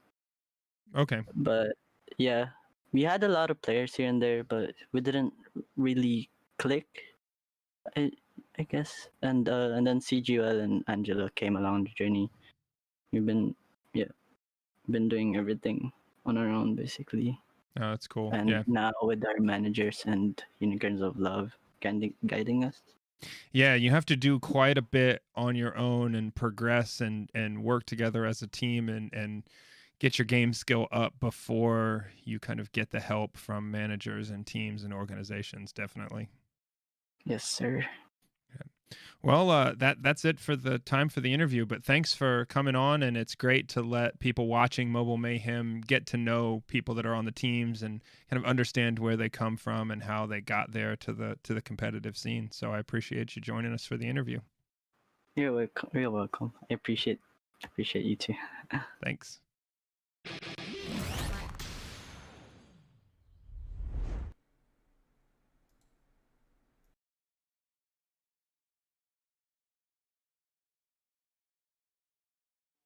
Citrus coming through for the raid, my guy. You are absolutely OP. As we are on our last limb of today. This is the last best of 3 we are going to see. That's right. Team Elevate taking on Unicorns of Love. Unicorns of Love, guys. You have yet to get on the board. This is your moment. You can do it against the best team. Well, not best team. One of the best teams. Dude. So hard to say best team because they don't have 60 points yet. Yeah, but like, let's be fair. It's quite obvious that Elevate are at the top of COD Mobile competitive in Europe, and this is going to be a massive test for Unicorn of. Look, we've been listening to the interview that Mod6 did with Neil straight up, and I said it in chat. Seriously, so good listening to that interview. Neil answered every single question with a lot of detail. Yeah, he was a little bit nervous, but man, massive respects to him for not giving one-worded answers and doing his best to go a little bit more in depth and let everybody know a little bit more about him, the team, and what they're working towards. It's a long road ahead, right? And you have to start somewhere. This is going to be a big test, like I said. But let's see if Unicorns of Love can be the you know, the kind of mountain toppers. They get. It's a bit of a David versus Goliath fight that we're gonna have, a battle that we're gonna have between these two teams. Verdict. You're absolutely right. Battle of David and Goliath will ensue on these maps: Hackney Yard Hardpoint, Firing Range, Search and Destroy. If we go to a game 3, if David can somehow find, well, I mean, in this particular situation, you know what, we just won't even go into the terms. If we go to a game 3, if David can come out on top in one of those games, yeah, we will see a summit domination. You know, I was trying to think, I was like, who is David, who is Goliath? Because obviously David lived in that fight, right? So David is the small guy, and Goliath was the yeah, I know. monster. But I mean, David went on to become one of the best, or the greatest elite. At any rate, team. Yeah, that's my point. I like, know, and I'm being too literal. Why are you being so literal? I can't help myself. It's been one of those Thursdays, my guy. Team Elevate opted to ban Search and Destroy on Tunisia as well as the DRH, and we are going to see another QQ9 ban from Unicorns of Love as well as Hardpoint on Firing Range. That makes sense, though. The Hardpoint on Firing Range and the Search and Destroy. Yes, David in this particular situation is Unicorns of Love. I know. But we all know how that story went. Well, David take one of these maps here, though. That's my question. Against Team Elevate, I'm not going to make any predictions. There we go. I'm going to not do my job and do my job at the same time. I'm going to say it's 2-1 to Unicorns of Love.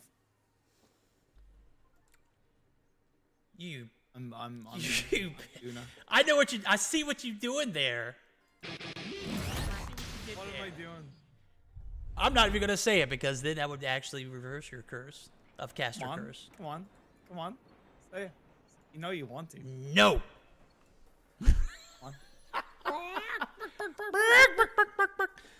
All right, call me chicken, and we'll jump straight into this first game, which is going to be a hard point on Hackney Yard. We're going to see a full 5-man push to the first hill, result in 3 players being taken out, 4 players being taken out now. Churu going to pick up another, and Churu is popping off as well as Marky. Marky with 3 kills as he's found himself on P number 1. This first hill is going to go in favor of the guys over at Elevate. They have a 20-point advantage as they took out 4 easily and are going to be rewarded for that. It was a really strong push from Elevate at the start. Unicorns Love looked a little bit flat on that. In terms of trying to break on through. Neil got a couple of kills, but it made me think, where's the rest of the team? Starting on off, we see Canox with the... Is that how you say his name?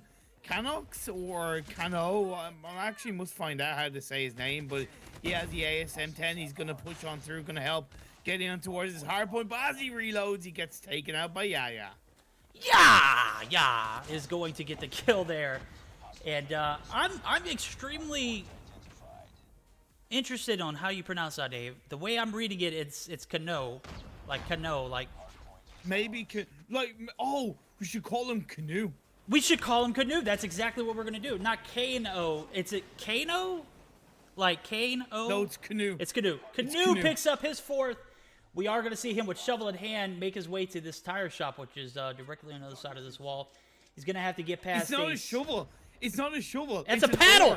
That's a paddle. Canoe. It's a paddle for the canoe. Bruh. P number 2 halfway through the canoe battle with the paddle in hand. Canoe gonna pick up 2 big kills. Paddle or not. Paddle me silly. 17 seconds left on the hill. We are gonna not see. That sounded like Nazi. We are not going to see a contest. But maybe Angelo does take out Spy. That is going to allow Canoe and team to rotate. Canoe picking up big kills as soon as we say his name properly. It gives him power. I see. Exactly. And I gotta say, like, this is a really good start from Elevate. I know we've been having a little bit of a meme, but they are really firing on a lot of cylinders. Toro, even though he gets taken out now, he's on 12 kills so far. Yeah, with 9. Spy with 5. Marky with 6. Saturns with 6. Elevate looking pretty good. The comeback is there for Unicorns of Love. They breached on through a couple of the previous hard points in a pretty strong way, but without them really starting a hard point in control, I think it's only going to become harder for them. Right now, it's very even with Canoe on 8 kills, Neil on 6, Angelo struggling on 5, Sauce is on 6, and Bless is on 6. I was just about to say, if they could muster up enough time on this hill to actually take advantage of it, we might see a competitive 4th hill. But we do see the guys over at Unicorns of Love actually get taken out prior to getting to that last 20 seconds. And what could have been an easy 10-15 seconds on that last bit of P3, it was not in favor of them. We are going to see Turu just continue to slay out, bro. 14 kills on the board. He's not going to be taken out there, as we do see him take out Canoe. Saying his name properly does give him power, so we will see Canoe pick up his 9th. And it's still, I'm still feeling like, you know, even though it's an 80-point deficit, if Unicorns of Love can somehow find a way to play together here on this 4th hill, they might be able to get a break and get, 15, 20 points, right? I'll tell you what I'm noticing as well a little bit with loadouts, and I don't know if this is making a bit of a difference, but I noticed that there's more players on Elevate that have the MP7. I think 2 of the players are running the MP7, Saturns and Marky. And I think the faster fire rate of the MP7 in some of the close quarter combats, especially around the hardpoint, is, I think, allowing them to maintain a bit more control. Whereas if you notice on Unicorns, a lot more of them are using the ASM-10. And although that's not a bad gun, I just don't think it's enough in the way of really maybe shutting down with a faster fire rate compared to the MP7. I don't know if you'd disagree or agree with me, Verdict.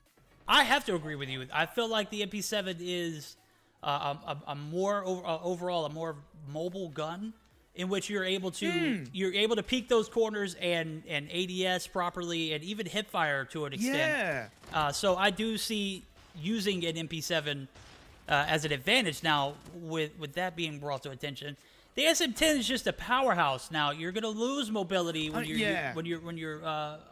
using the gun, obviously. So when you have a team that has, we got 3 players playing with SMGs, and we have only one. Nope, we got 2 players playing with SMGs. That's gonna be Phoenix. So we have 2 Phoenix and 3 ASM-10s. Yes. Exactly. I'm starting to question, maybe they need to have 1 more SMG or maybe 2 more SMGs. Yep.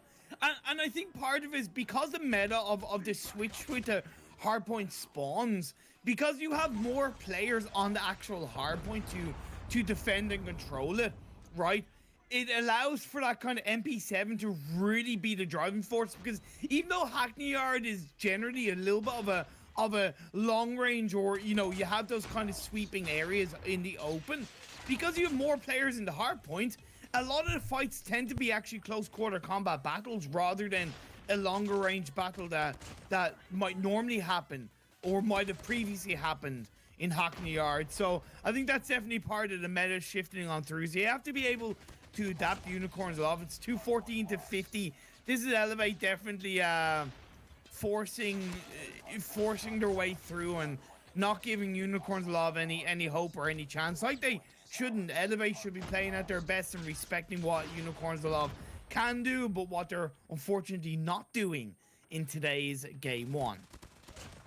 They're definitely getting outslayed and outplayed at the moment. So I got to give it to the guys over at Elevate, and I think this is the reason why they do so well. Not only do they have great chemistry amongst each other and great gun skill, but I feel like they overall just have a better sense of what they are expected as a player on the team.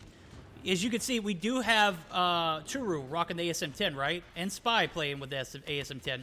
3 players with SMGs, 1 with a Finnick, 2 with the MP7. Why is that relevant? Because Churu is not going to be primarily on the objective in areas where the the gunfight might result in close quarter battles. And I noticed that in several other points. This one in particular, P2, he's not inside the hill, he's outside.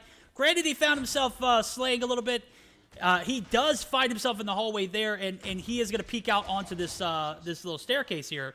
That's going to be game, though. I felt like they played to their advantage because they know their role. So if they're able to put themselves in a position to capitalize with the guns that they have, you know, available, I mean, you saw the points right there, bro. You saw the KD ratios. Truru balled out. Truru put points early on the board for them as far as KD goes. For sure. I just feel like overall they have a better team with a sense of what's going on amongst each other. Definitely. Hey, look, I'm just glad Spy didn't throw, to be fair. I did say to him in chat before the game, you better not throw. He didn't throw. 24-15 with 31 seconds on the hard point. I let him away with that. I will let him away with that. It was clearly a strong team win coming out for Elevate. And I know the hard point isn't the most in-depth game mode at the moment because of those changes. You know, every little thing will help, whether that's synergy, whether that is communication, whether that's that, you know, loadout change, right? You change your loadout, you can find a bit of a difference. We've even seen that in the past, in previous seasons, right? You change your loadout, it can bring a more positive result. So I think maybe Unicorns will have, you know, adapt within a game a bit quicker, and I know that will come in time, but you adapt within a game a little bit quicker, or at least attempt to, and that could provide a bit more of a breakthrough. It can catch your opponents off guard a little bit, right? Because they're not familiar with a certain loadout, you switch it out, and then they're like, whoa, okay, what the hell is going on here? And that can shake that can kind of shake the cage a little bit.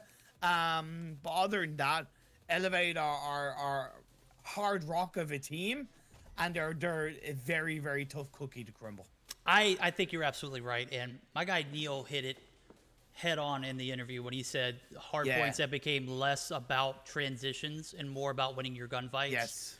In the past, you would see the team who made the proper transition, you know, succeed and play very well, and you know, you're not going to see that now. What you're going to see here is players who opt to, you know, improve their gun skill win and put themselves in a position to where the spawns are going to be predictable at and capitalize on that. And, you know, Elevate did it very well last game. They outslayed, they outplayed, they outpositioned.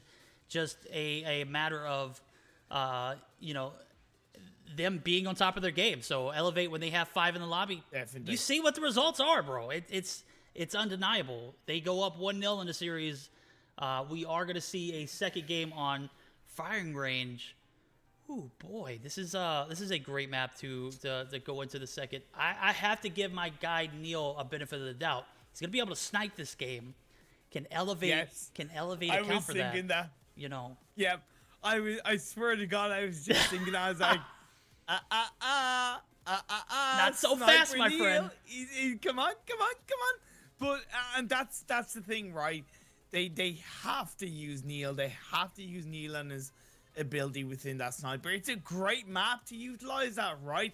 Attacking or defending. You can really shut down a team's push when you're the defending side with a sniper in the right position, and then you can also open the floodgates to attack when you're also using that sniper. So yes, Neil, you have a lot of weight on your shoulders coming into this game too.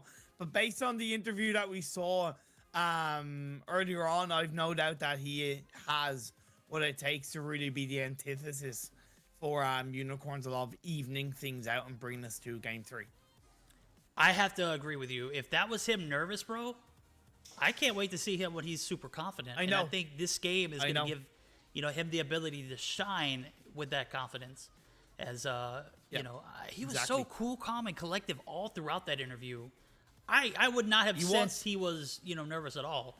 But yeah, I mean, he's got the nerves of a champion, bro. We need to see that champion shine here in the Search or Destroy if we want to see a game 3. If not, we are going to see the guys over at Elevate take the second game of the series and 20 points added to their portfolio, as we saw them win last stream. Oh my God, they Tuesday. I don't know if you were able to watch or rewatch the stream, bro. Yeah. I can't even remember the team that they played. Is so forgettable now because they just absolutely murdered them in the hard point. It was a 5v5 too. It was looking like a 5v3 though, because literally I think the scoreboard ended up being 250 to 20 or something like that along those lines. I was embarrassed. At any rate, we're gonna go ahead and jump into the second matchup of our second game of this series. Search and Destroy on Fire and Raid. Neil, we need to see you, Daddy. We need to see what you got. We do. And, you know, they're starting as the attacking side, so they do have, you know, the ability to start on a strong note. I'm very heavily going to be looking at how Neil pushes this one through. Seems to be a bit of a B push to begin with, which I kind of find interesting. Because I don't think this sniper is as, you know, as usable on towards the B side. So let's see how it works out.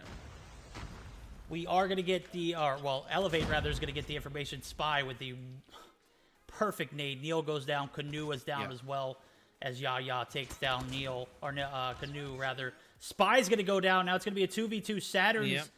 And Yaya going to be taking on Angelo and Blessed. Bomb is, oh my God, it's directly on the B bomb site, man. How can you make a play if you're nowhere near the B bomb site? Yeah. Angelo goes down. It's going to be Blessed. 1v2 situation. Yaya, 2 kills on the board. He's going to be partnering up with Saturns here as they make their push to the B bomb site. We are going to see Yaya get spotted. Saturn's going to play doubles. Oh, Yaya comes through with the bat. It looks like they peaked that perfectly. They communicated that perfectly, and it paid off. Saturn's peaking, or Yaya peaks first. Saturn's peaks second. Can't really focus on one if you got 2 in the picture, right? Yep. Absolutely spot on. And I thought the players from Unicorns Love would be able to do more in that 2v2. They had the opportunity despite not having the bomb, but it felt like they fell flat in that moment. Neil comes in, he's able to get 1 kill, and Canoe comes in to take down Toro. So 5v3 in their favor as they push on towards the B side once again. Marky's going to be spotted. Marky gets the better of that trade as we do see Neil go down. That first shot missed, dude. That's the moment you knew something bad was about to happen as Neil. Perfect. Oh, there we go. We got Canoe and Angelo actually taking out 2, and we're going to see Marky in a 1v1 or 1v2 situation, rather. Bomb is in the hands of Canoe. Nope, Angelo. Good God, where the hell am I, bro? Go for A. Go for A. Yeah, go for the A bomb plant. You played all towards B. You're in a 1v2. I know Marky has a sniper. At the end of the day, plant that bad boy down. Defend it. Stay in the trailer. You'll be able to pick him off. There you go, Angelo. Plant that bomb. Go in the trailer. Easy peasy lemon squeezy. But Marky finds Canoe. Canoe, what are you doing? Are you paddling down a river with nowhere to go? You can't be like that. Oh my God, bro. Angelo allows Marky the opportunity to... I guess Marky had an idea he was in trailer. No, that was not Angelo's fault. No, sorry, that was not Angelo's fault. That was all Canoe's fault. Seriously, that cannot happen. You're 2v1 and you don't stick together. There has to be better, you know, direction, better leadership, better IGLing in those moments. You can't presume you've won the round like that. And I have to say, I agree with you on that. That did go on the back of Canoe. Canoe definitely sold there as he put some shots on Marky, which if they were playing together, that trade would not have gone, you know, unjustified. Exactly. But I got to point out the fact that my guy Angelo had the lasers on his MP7 and was spotted inside of the building as well. So that could have been a better... Neil, crispy snipe. Neil redeeming himself here. 2 rounds go straight to the side of Elevate. And Saul's taking out Turu. We've seen this before, though. 5v3 is going to go in favor of the guys over at Unicorns of Love. Now, you've got the bomb planted. 30 seconds on the clock for the guys over at Elevate. They got to make the rotations here. We're going to see the rotations be prevented. No, Neil can't hit his shot. Smokes come down. The smoke was nowhere even near the players, though. As I do see Yaya in the background. Yaya may be AFK. No. Apparently he's eating at the moment. Oh. He literally typed in chat, I'm in spawn eating. Oh, okay. Well, there we go. We're going to see Yaya actually make his way towards the bomb. Nade in hand. Not going to be able to get anything there. You got to put that sandwich down, my guy. You got to put that sandwich out. We win those. You lost it. You need to take some tips from I'm Verdict kidding, on my how guy. to eat a sandwich quickly, you know? Yes, dude. Fast. Super fast. Defend the objective. They have the bomb. Oh, he's going to continue to eat. We're not even going to respect it. Come on, Ya. We're going to see Marky set up Oh, my directly on boy. on the A bomb site. Bless goes down. 50% shot for the guy, Marky, as he's taken down. Neil is going to be alive. He picks up his 6th kill onto Marky there. And the bomb is going to go down at A. We're going to have a 3v2, rather, because I believe Yaya's still AFK. He is. Spy is going to be in a 1v2 situation now. If Spy can win this 1v2, he takes some shots on the Canoe. Canoe upstream without a paddle gets caught dead in the wind. Neil in a 1v1 situation. 1v2 now, as we do see Yaya actually come back to life as he has got his meal for the day. We are going to see him be pushed by the blade of my guy. Or is that a blade? Nope, I don't know what it is. A melee weapon from Yaya. Yaya does pick up his Finnick. Oh, pulls out the bat, takes out Neil. Unfortunate for Neil there.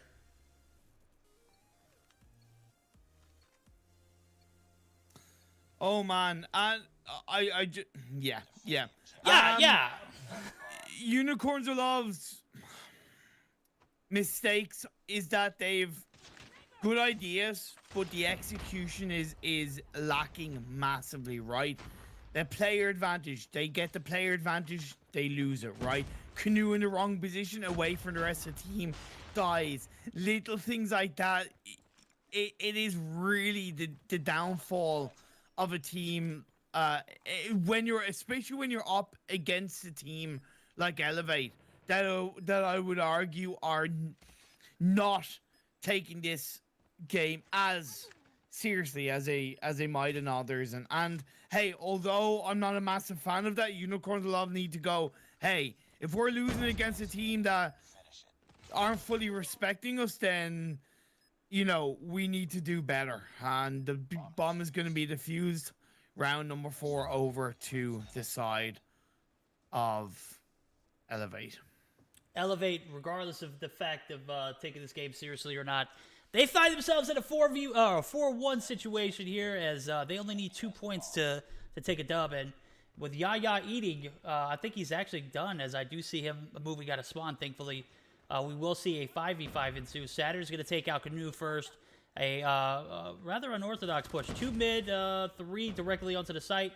Yaya going to pull out the sniper as Turu goes down. Marky, that's a double. That's a DQ if I'm not mistaken. I don't think he shot the DLQ though, so that might not be a DQ. Marky had a sniper and Yaya or Saturn's. I couldn't tell who had the. Destroy the objective. They have the bomb. Oh my lord, that's something I'll have to be somewhat investigated. But either way, we're gonna continue this one over as we're into the 6th round. This is the 2nd round for Elevator as the attacking side. They're gonna plant the bomb. Neil does get a sweet snipe on the Saturns. It's a good start. But let's see if they can continue on as the bomb is planted. Time's ticking on. 35 seconds left on the clock. Bless goes down. 4v4 ensuing. Marky's going to take some shots on the barrels. Doesn't matter. Spy's going to be there to pick up Canoe. Yaya, Spy, Turu in a 3v2 situation. Neil's still alive. Going to be bouncing around this armory side of the building or of the map. And we are going to see the push. 15 seconds. Spy pushes out. Sauce gets taken out. That's going to be 6-1. Yeah, but we are just gonna have to wait for the ruling and on this situation with regards to those 2 snipers. With regards to what the situation is.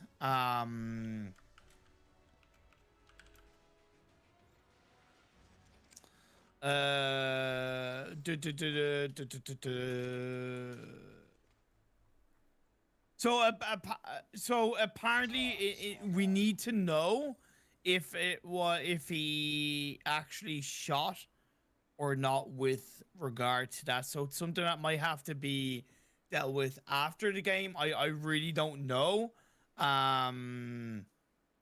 But either way, he did definitely pick up a second sniper. We'll just have to find out the situation there.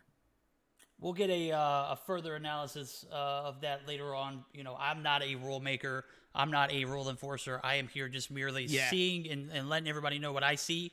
So definitely don't paint the picture that I'm trying to DQ anybody. I'm just trying to point out what I see in terms of the situation. And we've seen it earlier today. It's very unfortunate. I hate to see things like that. I even said it on stream. I wish I wouldn't have saw it because I have a tendency to just say what I see, and I can't help that. Yeah. So in that regards, it's definitely unfortunate, but at this particular moment, I do believe we might have a game 3 going on. So I'm gonna let these guys rule on it. We're gonna take a short intermission because I don't want to say anything out of line. I don't want to have anything, be put in the perspective that we're biased or anything like that. I want to see what these guys think. And then we'll be right back. So just bear with us as we will have the matchup still at hand to play here.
guys, after further verification, we will see a Game 3, as Game 2 was DQ'd by the guys over at Elevate. So, regardless of the situation of us predicting a 2-0 for the side of Elevate, it could have been a 2-0, but as we saw it, as admin saw it and mod saw it, the sniper shot was taken, and we are going to see a Game 3 from the likes of Elevate and Unicorn of Love. Unicorns of Love, very much so in this. It's a domination summit, dude. This is not a map you want to be playing on a Game 3, in my opinion. No, I don't want to say I kind of told you so, but I'm like halfway there. Because I did say it was going to be 2-1 to Unicorns of Love. It may not have been in the way in which I hoped or expected or would like, but at the end of the day, Unicorns of Love, you being given a lemon of a chance, turn into lemonade on this Game 3 domination. We know it was a strong performance on the hardpoint objective game by Elevate. They're not going to make it any easier this time. I do think Elevate will overall come out on top in domination. But hey, Unicorns of Love being given a wing and a prayer. Let's see what they can do with it. Lack of clarity in the rules. No, there's not a lack of clarity. The rule clearly states, and I just was not aware of this, of the complete rule set, as we don't enforce the rules. The rules clearly state if you pick up a sniper and someone else has a sniper on your team, if you take a shot with that said sniper, that's a DQ, and that's as clear as it's going to get. Can I just add one thing? Is that comment puts it shouldn't be the player's fault, but rather the orgs. Every single player should know all the rules of the game they're participating in, whether it's COD mode, sports, whatever it is, you know the rules. And if you don't, it's your own fault. Game number 3, Summit Domination. We are all tied up, and we're going to be on board with Sauce immediately, but with nobody capturing C, I'm guessing they're going for a B cap. We're going to have 3 players from Elevate actually rotating, and Saturns is going to go ahead and jump on the C site, as nobody has made any movement onto A, or we are actually going to see an A push now from the side of Unicorns of Love, as they have captured the home flag of Elevate. Elevate is going to get B, and I'm assuming they might get C here, as Saturns picks up 2, picking up his 3rd and 4th now, as we do see a B push come through, just going to be shut down. C is going to be capped if Saturns can get a little bit of help here. It is a close ball game, of course. It's still early on.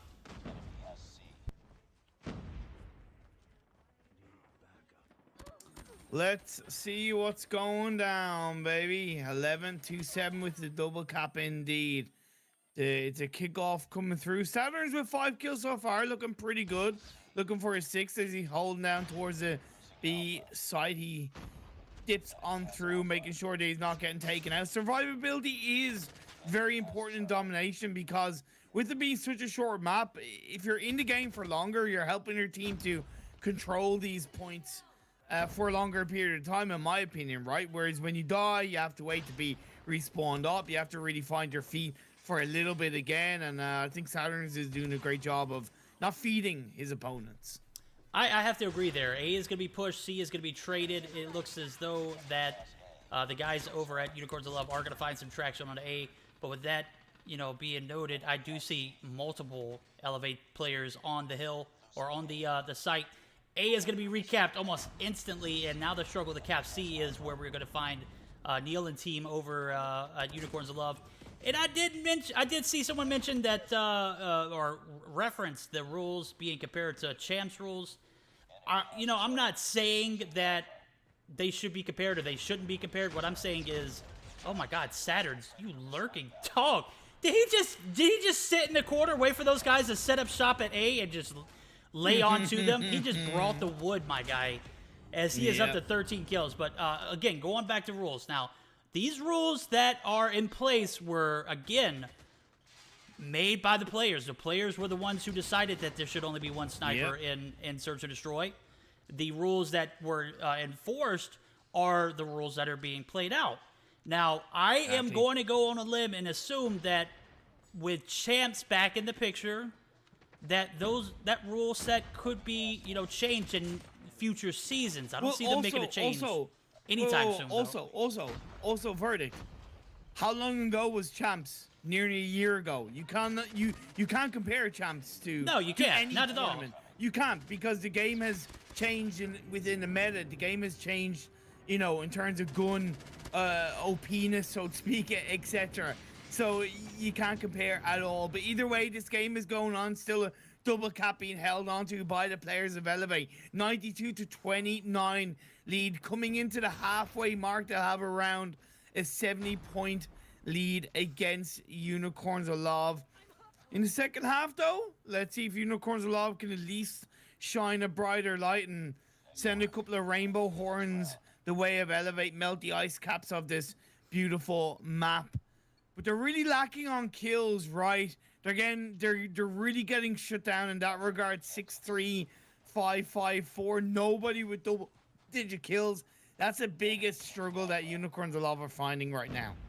Yeah, we're not saying that kills directly translate to domination time or hill time. It helps. Whatever, but it definitely helps, dude, especially when you're able to put up 15, 13, and 17 kills respectively in the first half. Second half looking very similar to that first, though, as I do see B and C capped by the guys over at Elevate.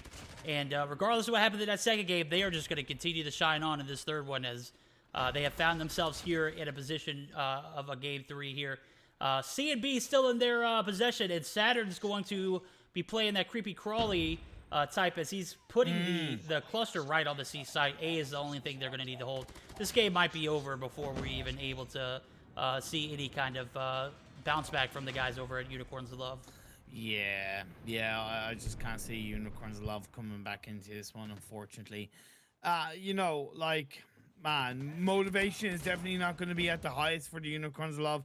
Boys being, you know, despite it going to game 3, it wasn't you know, the way they would want to have taken it to game 3, all things considered. And they've yet to really capitalize on it across the board. 138-41.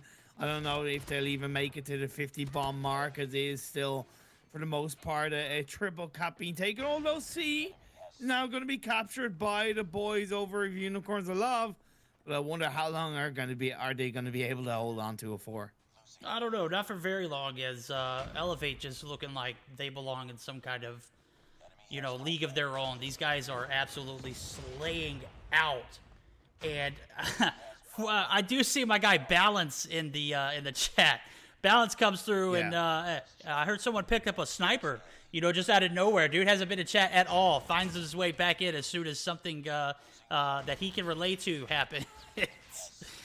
We are going to see a BC hold now for the side of Unicorns of Love, and even if you know, they maintain this double cap, they might have to triple cap in order to make a comeback here, as it may be a day late and dollar too short.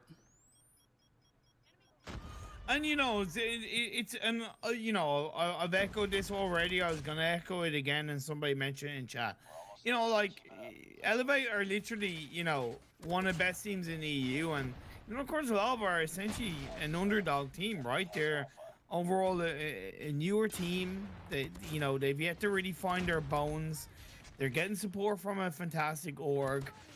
Give it time. You know, Rome wasn't built in a day.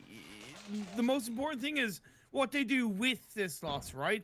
The most important thing is what they learn from this loss, what they learn from the mistakes they made in Search and Destroy, and how they build upon that, how they get better as a team, how they build, you know, on this in a massive way. You know, that will be the true story of how they evolve over the next couple of months as we are getting into the final seconds of this game. 184-77 in the favor of Elevate. Elevate definitely showing why they are one of the top tier teams, if not the top tier team in the EU comp scene. Oh my god, I know Yaya is kicking himself in the foot, dude. He is making up for it this game, though. 27 kills on the board for him. I'm looking at his KD at the moment. 27 and 16 with 5 caps. Turu, 16 and 13, 27 and 13 for Spy, 9 and 11 caps respectively. That's going to bring us to the end of this game. And yeah, we said it early in the first half. Elevate dominating in this domination. They found a way to win here in the third game. Could have been a series in 2. Instead, we do see a game 3 under a situation that, you know, is very unfortunate, as I will continue to say. Yeah. But rules are clear on that particular aspect. Regardless of that, though, we are going to see Elevate take the series 2-1. They will get 15 points, and Unicorns of Love find their way on the board as they get their 5 points for winning that second game. Yep. 5 points is 5 points. You take it. Look, you know, it is what it is. Elevate. Much to be improved on for both sides. I know that with champs coming up, it will be time to buckle down. It'll be time to kind of get your act together overall. Because here's the thing, Elevate have evolved their roster a bit, right? They have evolved by adding in a player here or there for the most part, even though they are a core set of players.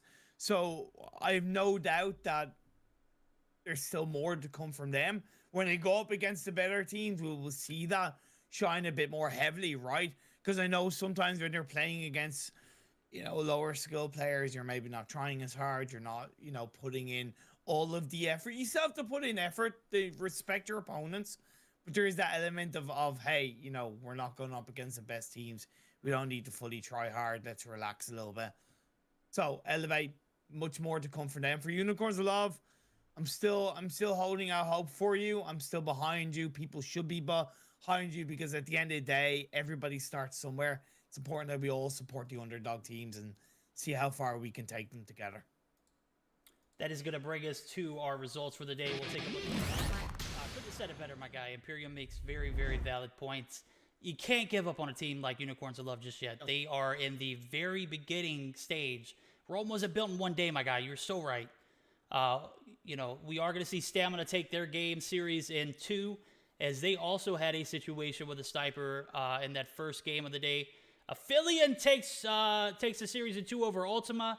Yep. And again, we're going to not see Tragik on stream for 2 days in a row, as Bunker Rock Black no longer a thing at the moment, as we did hear yesterday about the merge that came through for the top tier players for them, combining forces. So they have made their solidified champs team, and that would make me think that Bunker Rock Black, or Bunker Rog now, it's not Bunker Rock White, but Bunker Rog would be a top contender for this Mobile Mayhem series. They're not starting off on a great foot, as they are, you know, in a position where they can't capitalize on points early on in the season.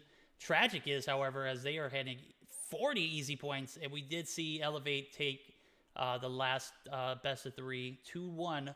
Unicorns of Love getting on board with 5 points. That's going to take us to our standings. Stamina atop the board, 60 points for them, as they've earned all 60 of their points. I'm not saying Tragik, who didn't, you know, have to play today or the last stream, not earn their points, but they have 60 points. But we have yet to see them you know what? We haven't yet to see them actually play a competitive game. Am I right? Yeah, overall, I would say, well, every game's a competitive game, but I see where you're coming from, and yeah, they've yet to really, you know, play a meat and bones type game, in my opinion. But that will come. That day will come. That day will come, as we see Stamina and Tragik first place, 60 points apiece. Aphelion, one of those up-and-coming teams formerly known as Lo-Fi, they have 40 points on the board. Elevate 35. They could have had 40 today, but regardless of that situation, they are going to find themselves at that 35-point marker. Bunker Rock Esports is going to be right there with 25. Zygnus 15, as they earned no points today. I was hoping that series would have went to a best of 3. I hate that it did not. And Bunker Rock Black trying to form what was, you know, leftover players to compete with, just not able to do so quickly. Ultima with 5. Unicorns of Lore find themselves on board, and we are going to see Originals join the competition as Huracan disbanded. They will be filling in that spot. They're going to play 2 games tomorrow night off stream. So the standings now may not be the same as they will be come Tuesday. So very interesting day indeed. Will seem to be 3 games that or 3 best of 3s. Kind of just, man, dude, you just hate to see stuff like that, right? Yeah, to be honest, it hasn't been the strongest of days when it comes to full-on competitive Call of Duty mobile action within the EU region. Honestly, hasn't. I have to call a spade sometimes between, you know, a player being DQ, between a team going 4v5. It's been a little bit of an F. But I have to say, you know, it's really important that any player, any team, any viewer, any fan of Call of Duty mobile competitive, that don't be so quick to shit on rules and a tournament, because at the end of the day, where has champs been? Where has official Call of Duty mobile tournaments been over the last year? Nowhere, right? Nowhere. It's community tournaments like Mobile Mayhem, like others across the board over the last couple of months, that has single-handedly kept the competitive scene going, right? So if you have a legitimate bit of feedback, always feel free to reach out to a tournament organizer and give that legitimate feedback in a respectful way. But if you want to go into a chat and throw out a little bit of BS and throw out a toxic chat and think that's actually going to get somewhere, think again, my friends. We're all here for the same reason, to see competitive Call of Duty Mobile grow, to see these players shine, and to see teams rise up and prove themselves, and to represent EU in any and all official Call of Duty Mobile tournaments in the future. So get on board, get behind, and quit complaining, and maybe be a bit more positive, and you'll be surprised. You'll be surprised how a little bit of goddamn positivity will go. There you go. Words from the boomers. Verdict at Imperium. Bro, I couldn't have said it better myself. Everything that you just said summed up my entire thought process, and I don't even have to say that speech. So, Imperium coming through, doing my job and his, and that well-rounded speech, guys. And, you know, at the end of the day, it is what it is, bro. You can't change that. Yep. And, you know, we are going to go ahead and conclude the stream with that.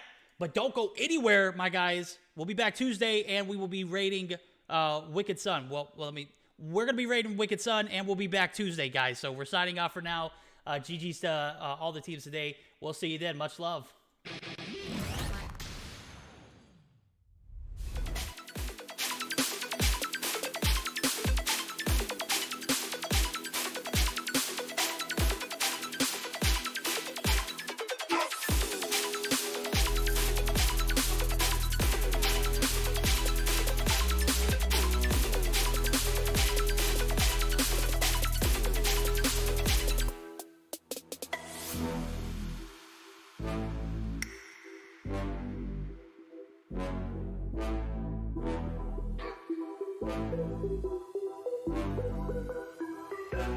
Yeah.